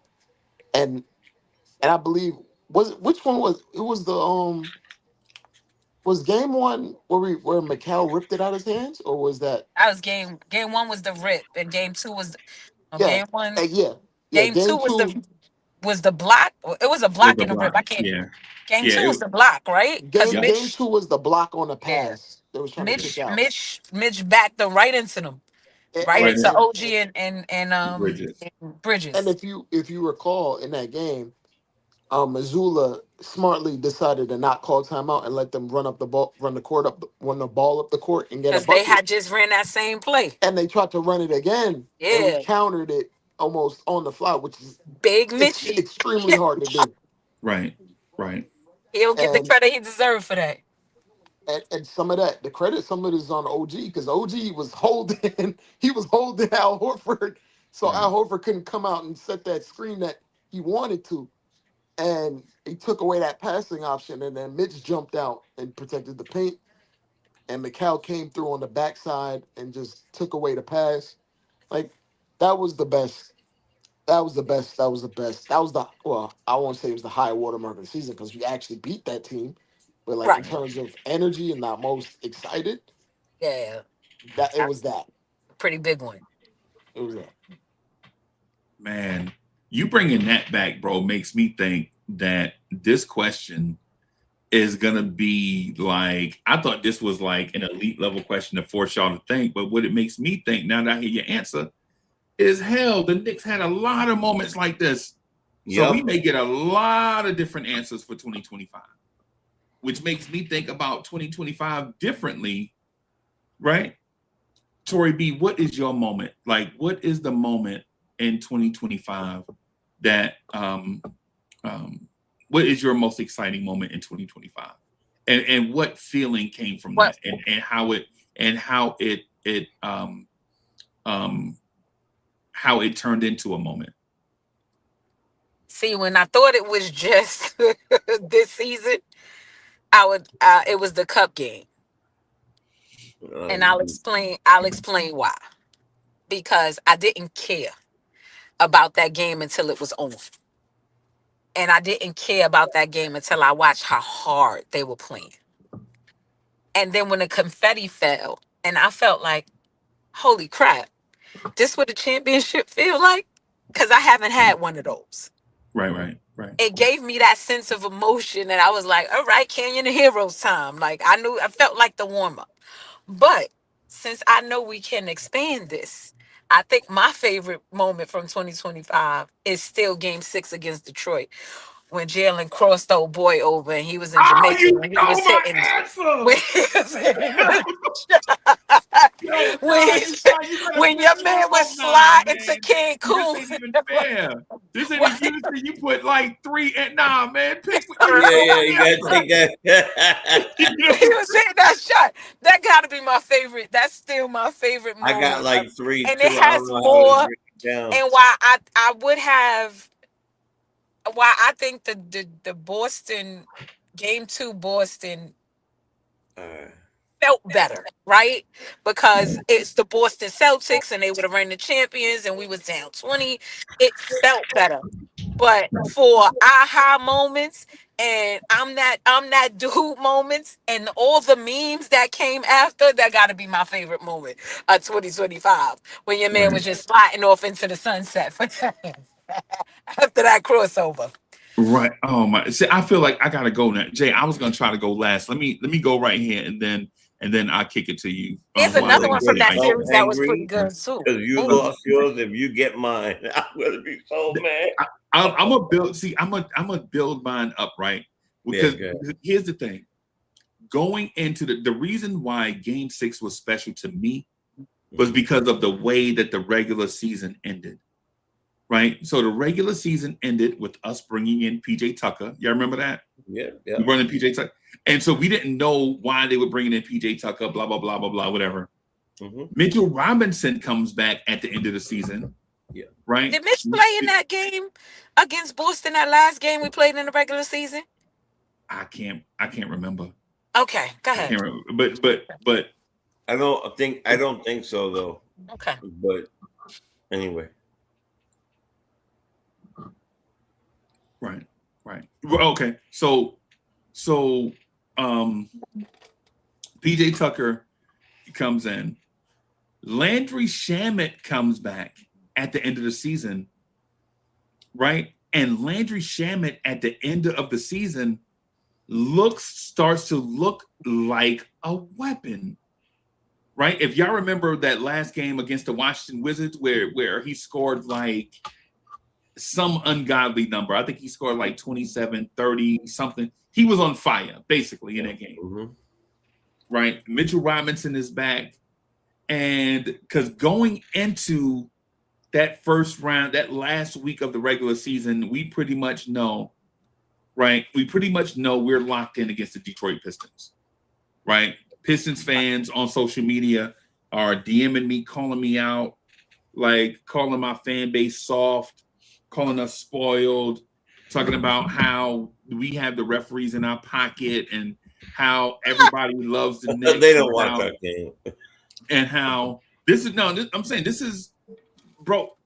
When I start back having content creators from other fan bases on this channel, y'all will see, right? What I mean, because we're on an island and we only listen to ourselves, basically. But when we hear, but anyways, but going into that Pistons series, right? I was thinking that Mitch might be rusty, Shamet might be rusty, and this series is going to be a hard-fought series because I already know they're going to try exotic defenses on Cat and Brunson, and we're going to need guys to step up and have career moments, right? And so the series starts, and the Pistons do everything that I feared that they would, right? They're going to put a small guy on Cat, have a big guy, zombie Cat, to take away the passing lane, force you to move the ball somewhere else away from Cat, where he'll be neutralized. They're going to isolate their best perimeter defender on Jalen Brunson and shut everyone else down, right? That was my fear, and that's what they tried to do, right? They put their best defender on Jalen Brunson and tried to take away the rest of the Knicks and let Jalen Brunson score 70 and beat the Knicks 100-71. That's what they wanted to do, right?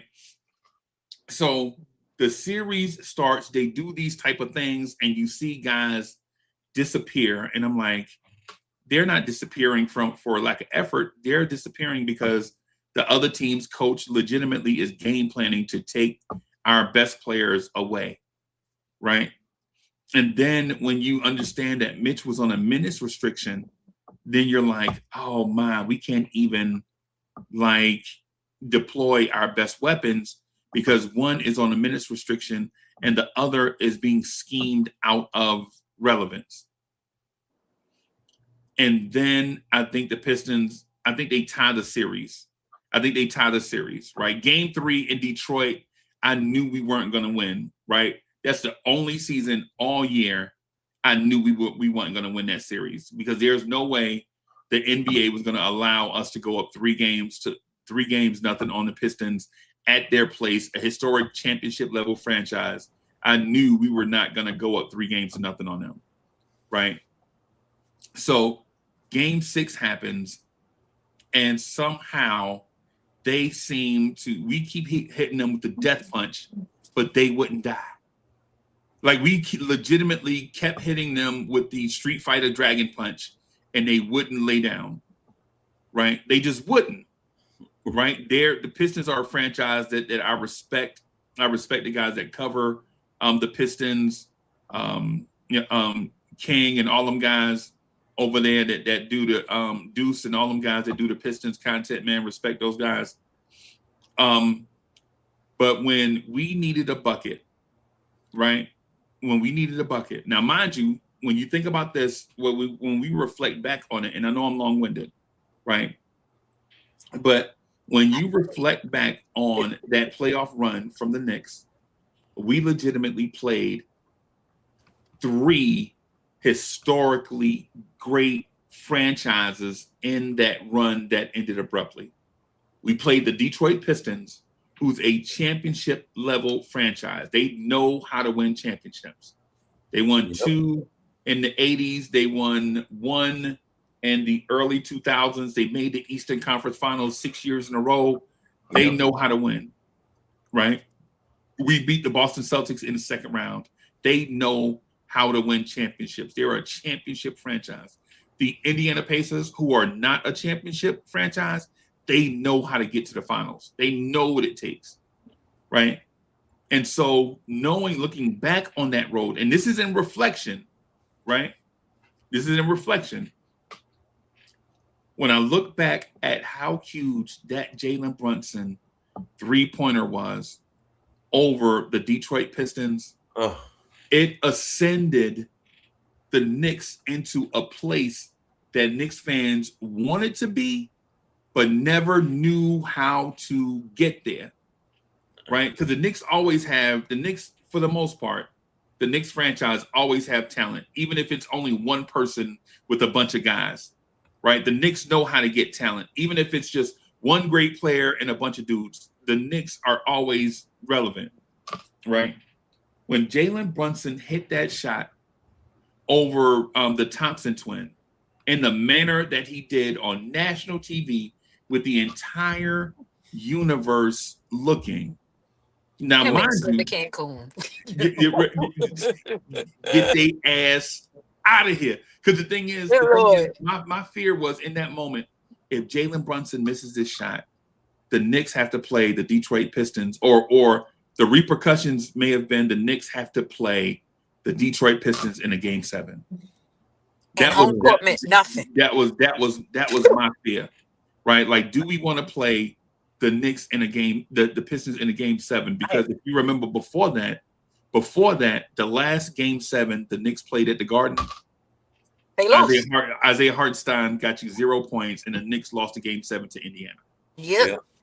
Right. And so for me, that moment was huge then, because I think then when I watched it then, thought up to that moment, the biggest moment was Karl Anthony Towns getting that raw steal on Cade Cunningham and outletting to OG Anunoby for the dunk to take the lead and break the back of the Pistons. And then they came right back down, and then Cat hit the sidestep Euro 3 to send them packing in that game. Was that Game 5? That was Game 5. That's when he went off in the third quarter, right? When he hit from behind the backboard. Right. Yeah. That game where Cat that was gonna be my next one. That was an amazing game. Right. Because up to that moment, I felt like that was the moment. And then Jalen Brunson hits that shot against Assault Thompson. Now, mind you, doing a crossover of a great defender is elite in its own, but you got to finish the play. And not only did Jalen Brunson finish the play, when the shot went up, he stood there so everybody could take the picture, because he knew without a shadow of a doubt in that moment, if you give him a chance, he was going to make that shot. There is no chance in the universe where if Jalen Brunson gets that opportunity to take and make that shot, he was going to miss. Right? At least in our minds and in Jalen Brunson's mind. And it played out exactly like that.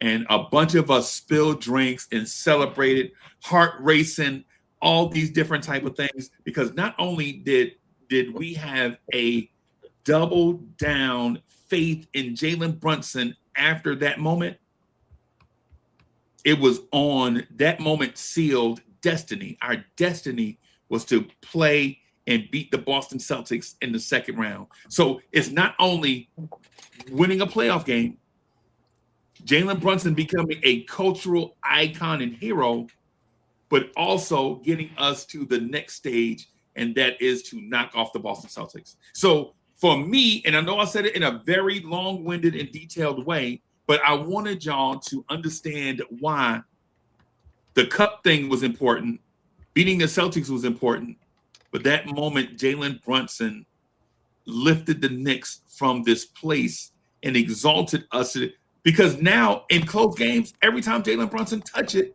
in a late game situation, you have unbelievable faith that Jalen Brunson is gonna save the shit. He almost did it last night. Mm-hmm. When we were down by 5, they get it to Brunson in the corner. He just throw one up and laugh, and he go in. And he got fouled. Yeah. He can't miss. He got fouled. And imagine that foul was a 1-point game. And that foul we didn't get either. Right, Jake. That's what I'm. That moment for me, and I know I got long-winded in detail, but I really want y'all to know not what's in my mind, because my mind can be scattered at times because I have so many thoughts at one time, right?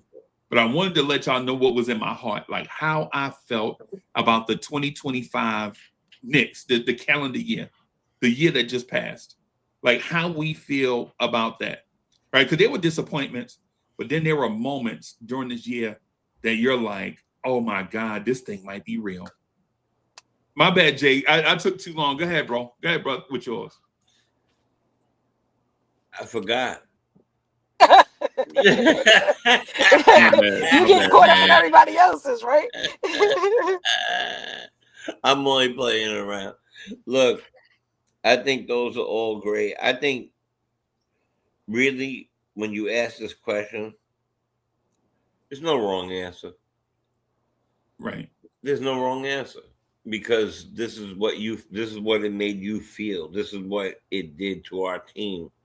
Right. This is where our team went with this win or this play, whatever it might be.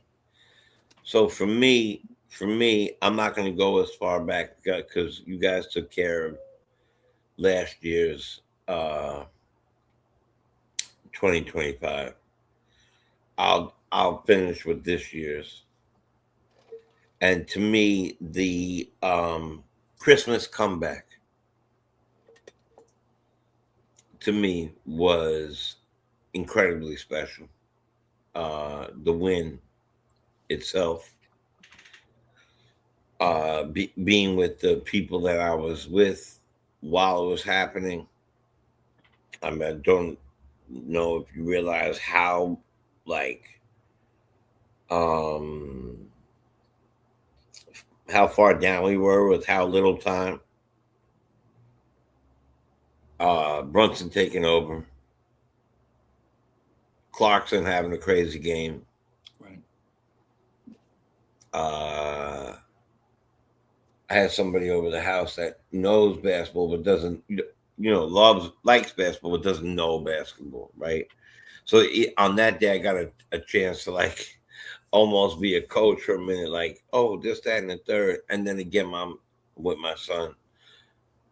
But if you go watch the last, I think, 6 minutes of that game,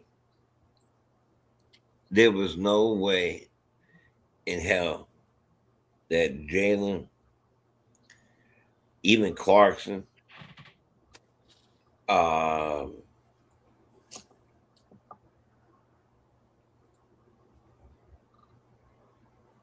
Cat didn't have a big scoring game, but they had a big rebounding game. Right. Like 14, I believe, in that game. It just felt good. It felt like Christmas, it felt like, when you become a father, if you got kids, when you become a father, you don't get gifts. You know what I'm saying? You do when they're real little, and they're usually like kind of like a hand turkey, whatever it might be or whatever. Some socks or something, yeah. Right, socks, definitely socks, right? And grandma bought them. Right. And, or the ex bought them or whatever. But that, to me, that Christmas game, it also set a precedent that we are never out of it. Right. We are never out of it. And I'll add that to the cup. Like the cup was that feeling for me also that I didn't think I was going to be excited. Remember I kept saying that? I don't think this doesn't really feels gimmicky. It feels like everything else they're trying to do to add things to the All-Star game and all that stuff. It didn't feel like that at all. Right. It felt just like what I believe Tori said, or the confetti, all that stuff. That felt good. But that Christmas game was, to me, we're here. You could get up on 15 on us if you like.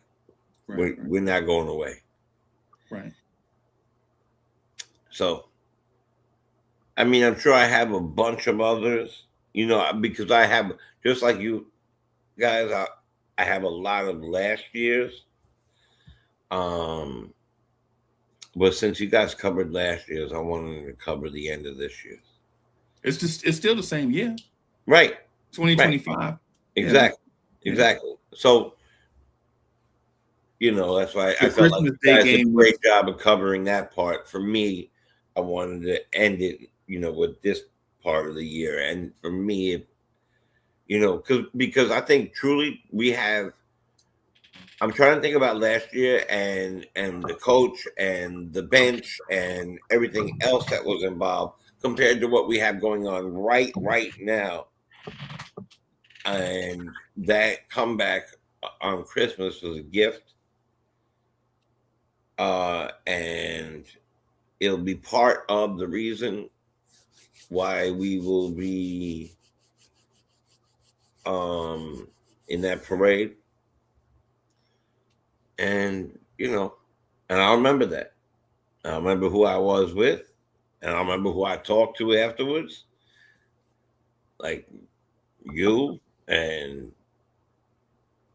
always stuff that you remember, you know, all these things you remember. Right. Right. No doubt. No doubt. Yeah.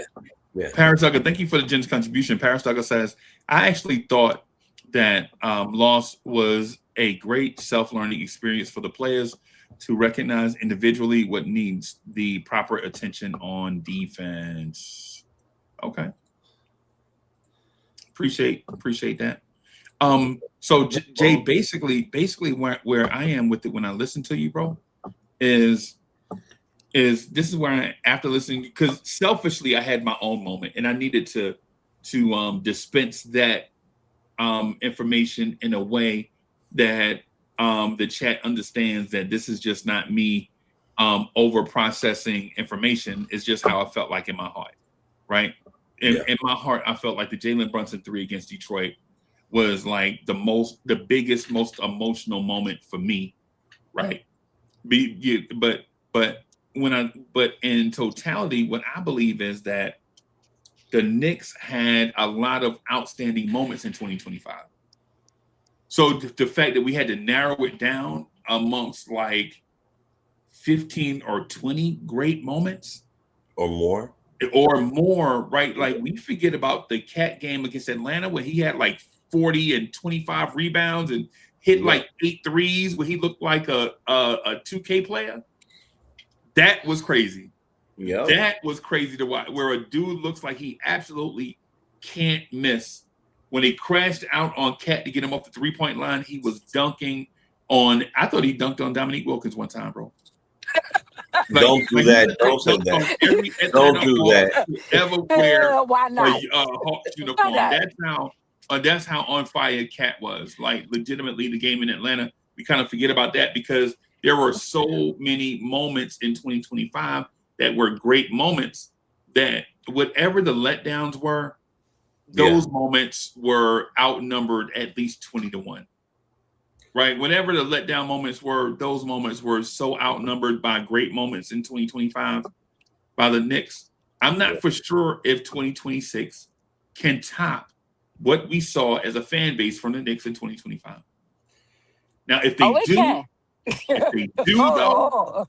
if they do, we are in for one hell of a ride, y'all. I ain't gonna lie. So, yeah. What I'm gonna say is, I think, put all that together, and I forgot to mention that was the game the reserves really won. Remember, the Christmas Day was like the breakout for the reserves. You know, Clarkson hit 25 points, all this stuff. Okay, I think 26 we could outdo 25. And I'm going to tell you why. They have names. Diawara, McCullough Jr., Coley. We have people. We have a bench. I'm going to name another one, Mike Brown. I think that we have the possibility to create better memories. I'm going to be honest, even better. Because the outcome may be better as well. Now, of course, the outcome doesn't change the way you felt about that shot in Detroit and whatever it might be. Of course, that doesn't. But still, it will add to it. Right. And getting these kids up and running, give about a month. I think that. Would you say about a month? Let me ask you this: would you say in about a month, maybe less, McCullough's running 25 points on 25 minutes a game? No. No, you still don't think 25 minutes? No. 15, 20? No. Okay. Are we getting more minutes out of Mitch? No. Yeah, that one I knew the answer. I just wanted to double check. Right. And not in a disrespectful way to your question, and not in a disbelief to the roster. Right. But bro, I mean, when you said in a month, Landry Shaman to be back. Yeah. Right. So if you're thinking about if everyone is healthy in a month, Sharon. Yeah, I don't know if there's going to be room for, say, my guy Kev McCullough to get 20, 25 minutes, unless you take minutes from Deuce and Kolick and Josh. And I think the reason why you get to see these guys play is because Josh is not there. But when Josh comes back, Josh is a 37, 36 minute per night player. No doubt about it. And you saw it early in the season when he doesn't get those minutes, he's not Josh. You're 100%. Right. So and Josh, grumpy Josh at 34, 35 minutes is better than anybody we can bring off the bench. In my opinion. We don't have our whole roster filled, right? We still got room to sign one more person. Oh, we got all 15 players. So however many we supposed to have. I'm asking. I think I'm searching right now.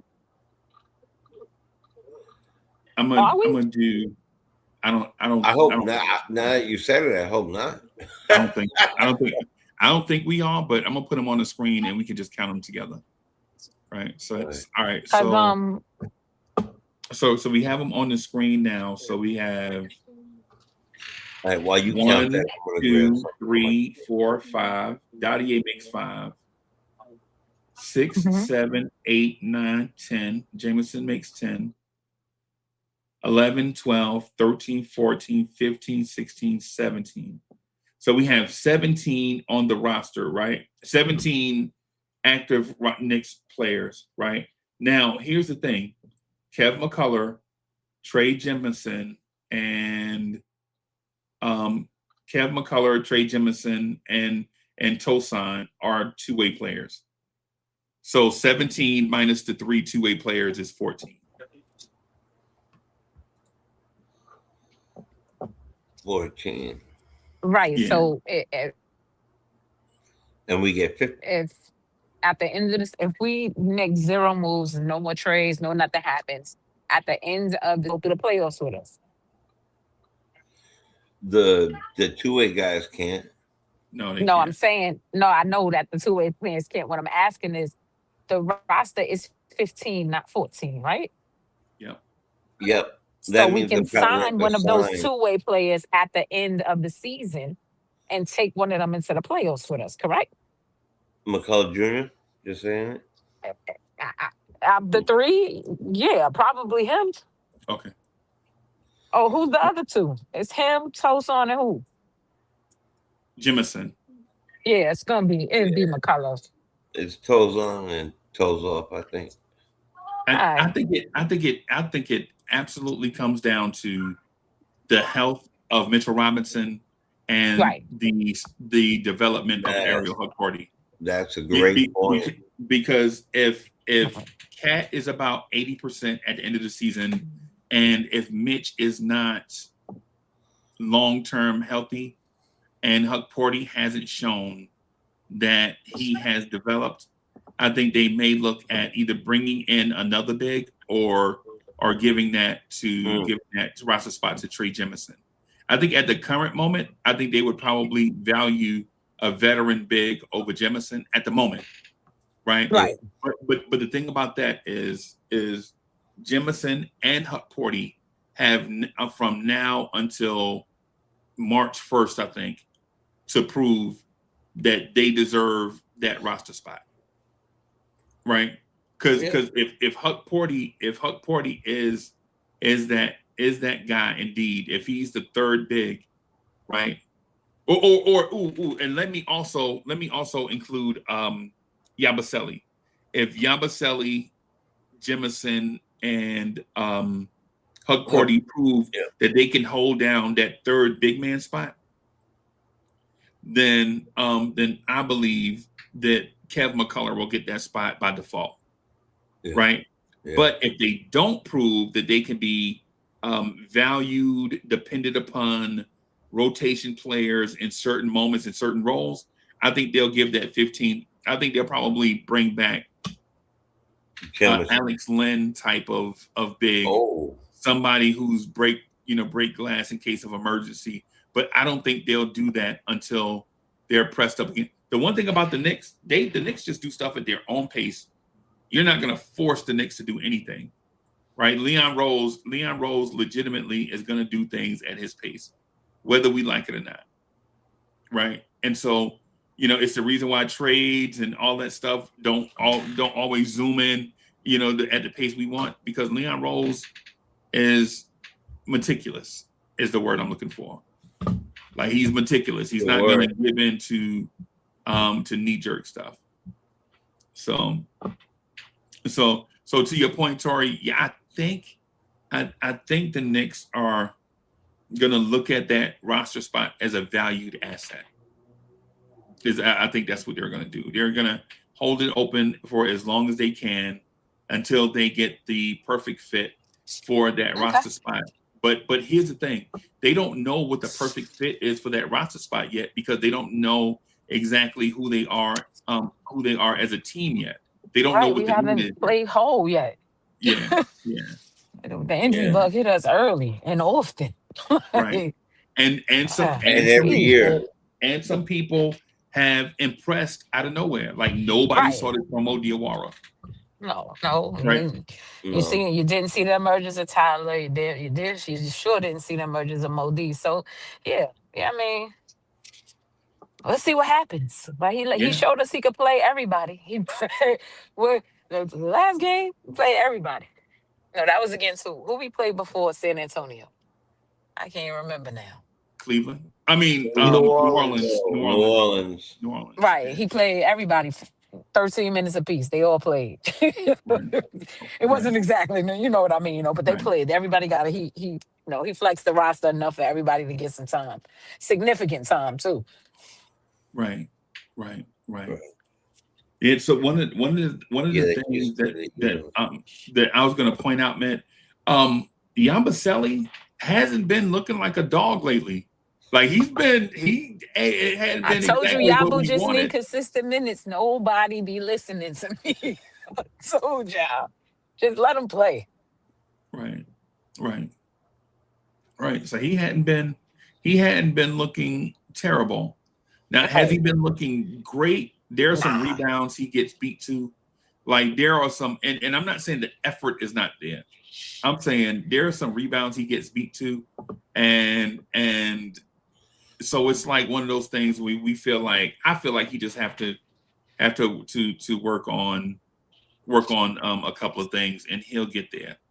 Right. But in terms of the two things that I hear, or the two things that I get to experience, I get to experience the narrative that Yabusele is not healthy, and of course, I mean not happy. Of course, we can't prove it or disprove it because it's a narrative. But the thing I see on game day is this dude is absolutely rooting for his teammates and wants this team to win.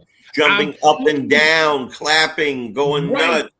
I've seen a disgruntled player I've seen 30 Cam Reddish games.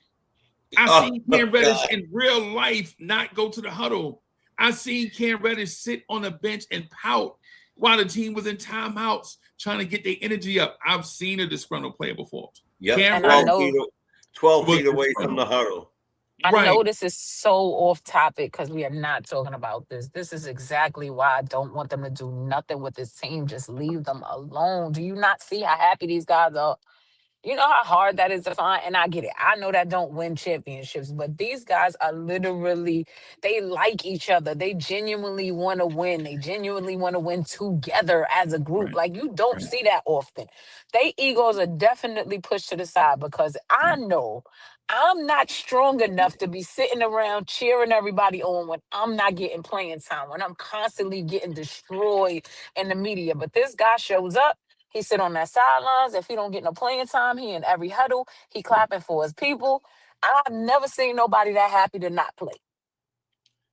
Same thing with your boy Pacome. He be in every huddle. He jumping up and down every time something happened. Like, he was literally the only person who did not play in the New Orleans game, and he was up in every huddle. He clapped every time the ball went in the hole. He hyped his teammates up. He's happy to be there. Right. That is rare, man. That is something rare to find. Leave them boys alone. Leave that team alone. They gonna mess it up. They better leave them alone. Right. They got something special. One of the that things, team one of has the things, something though, special. One of the things about Tory B and Lawrence Tears, though, is Tory B is the most supportive. Is the most what? Yo, yo, Tory B. Hey, yo, but y'all don't get to see this, right? But and I ain't gonna say everything that occurs, but Tory B is like the most supportive person like ever. You ain't seen. Yo, when somebody is like, I understand your point about Yabusele, but Tory B is like that with us. Like, when we want to fight each other, like, yo, like the most supportive person ever, man. I appreciate that. I appreciate that. Like, chat, like, what it is so the chat probably don't know and don't understand it because y'all, when we hit the button, y'all see us up here giving our opinions, sometimes agreeing, sometimes disagreeing, and then we hit the button again and then we go away, right? That's what y'all get to experience. But the thing is, like, the whole Lawrence Tears family is like this. It's like a I'm not gonna say a sitcom. I'm gonna say it's like a it's like one of those movies like you take your people to go see when you want to feel good about something, right? Like, legitimately, that's what Lawrence Tears is like. And thanks to people like Tory B that like be like boosting you up, telling you stuff, giving advice, all that stuff. So when you said that thing about Yabusele, I knew exactly like what you was talking about because I feel that. Like, I get to feel, I get to feel that. Like, in Lawrence, I'm probably the OG and Anobi of Lawrence Tears. Like, we have a Jalen Brunson of Lawrence Tears. We have a Cat of Lawrence. I'm probably like the OG. I'm probably fans. I'm probably the Deuce McBride. I'm probably the Deuce McBride of Lawrence Tears, right? So when I I'm sorry for going off the rails, y'all. That was like, that kind of hit me in a place when I heard Tory B say that just now. So I appreciate that. And maybe I overshared, but so what? That was all good. It was all good. Yeah, man. What's good, Can't JJ? taint everything, you know? Yeah. You can't say everything. You gotta look for the brighter side of things sometimes, man. Life is Right. hard. I can't have my basketball be just as hard as everyday life. Right. Right. Right. Yo, Li1 says I'm the Yabusele. Yeah, that's me. I'm here. I'm gonna give maximum effort though. What's good, Jay? Yeah, you on mute, bro. Chilling, but feeling blessed, man. I like talking to myself sometimes. Sorry about that. Shit, I'm chilling, man. Feeling blessed. We got. Listen. No matter what happened last night, we have a great team. You know, Right. we have a new coach. We have a great culture going on. Right. I love this. The talk about them liking each other, loving each other, wanting to play for each other. That's winning. That's a winning recipe, you know. And I really think once the kids get going, and yes, I think it's going to be difficult. Like the way you saw the other day, everybody got 12 minutes. You know, not everybody's going to. You know, some of these guys are going to require 18, which is going to mean that some of those 12-minute guys, if everybody's 12 minutes across the board, are now going to be 5-minute guys.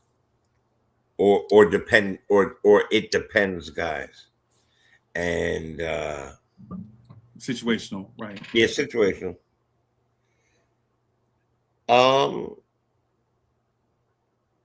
But like I think like in years past, there'd be a goal set.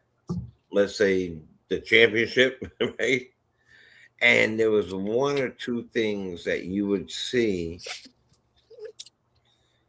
like the bench, or like Tibbs is not coming off of this whole, you know, run them for 40 minutes every single day thing, and we're not, we're letting Mitch heal, we're not at least trying out some big guys, or I don't know, just so many different things, narratives and different takes from different places. And I don't think we have that now. I think we have like, good problems. We have good problems. That's why when I do read some, I try not to read like a lot of the stuff, but when I do read certain things and people are down on certain players, I think it's a team effort, right? So one night you're gonna be down on that player, and the next night that same player will get you 40 and 13. Or if you're down on a player, that next night he'll get you 20 points, 6 rebounds, 7 assists, 3 steals, 2 blocks, fill the sheet. But if it doesn't matter to you, then that's weird. Right. And that's my opinion. I'm Yeah. a Knicks fan, a fanatic. So I don't know if everybody knows this, but fan is short for fanatic. We're fanatics of our team, fanaticals. And we gotta be right. Look at us Right. on the internet, just Right. discussing basketball that we New don't get paid Year's, for. On New New Year's Year's Day, Day, right? right? Discussing And basketball that we ain't getting paid, but we ain't getting paid for. Like we all right. fanatics here. So one other thing, just real quick to Jay, the chosen one's point. Yeah, we're fanatics. So I earmarked this day to make sure that we get some Knicks at night. I mean, some Knicks morning drive, some Knicks at night podcast tonight at 11. Also to do the New York Mets lounge. So I'm gonna do that about 40 minutes after I conclude here, and also some Echo and Essence.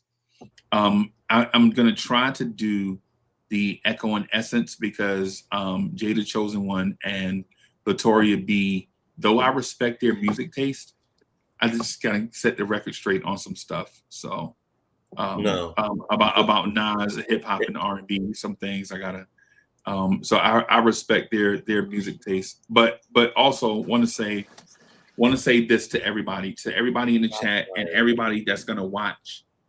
Happy New Year.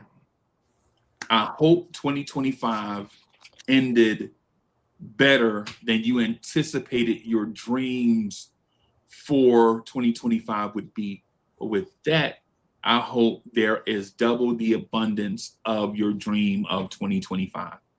2026 is going to be a great year for you as a sports fan, a Knicks fan, a fan of this channel, because we are indeed fans of you, the individual, and we value your well-being, and we hope that your well-being is on the positive side all year. So on that, I'm going to wrap up right here. But the New York Mets lounge soon come. Just be prepared for the alert. Got a lot of stuff to talk about.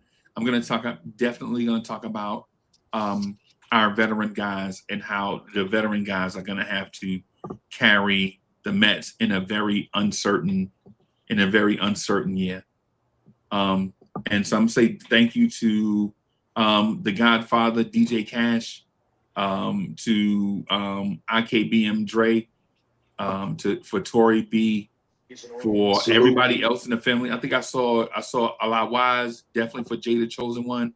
I think I saw King Ribby out there. I think I saw Cowboy Bob. So for the Lawrence Shears family, everybody, man, y'all have a happy new year, and we'll see y'all in a little bit. Before you sign off, can you give me just 1 minute?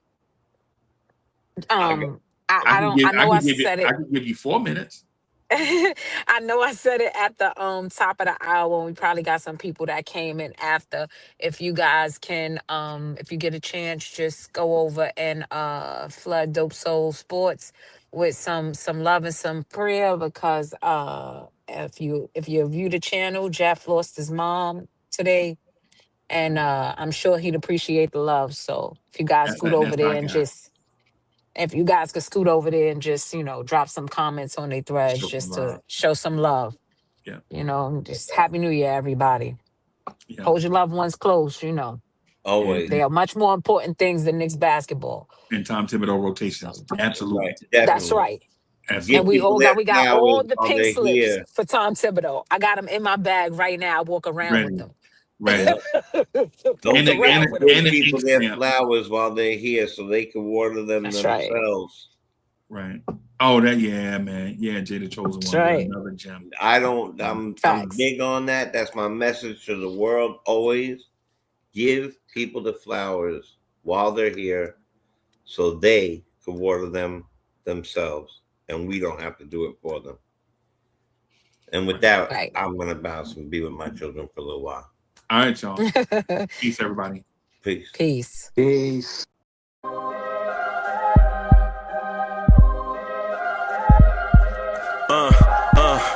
I rank where the view is nothing less than phenomenal. For how I express and project from my abdominal. The only view better, both my daddy and my mama know. No living parents, my sons give me balance. My wife is my serenity, this mic is my identity.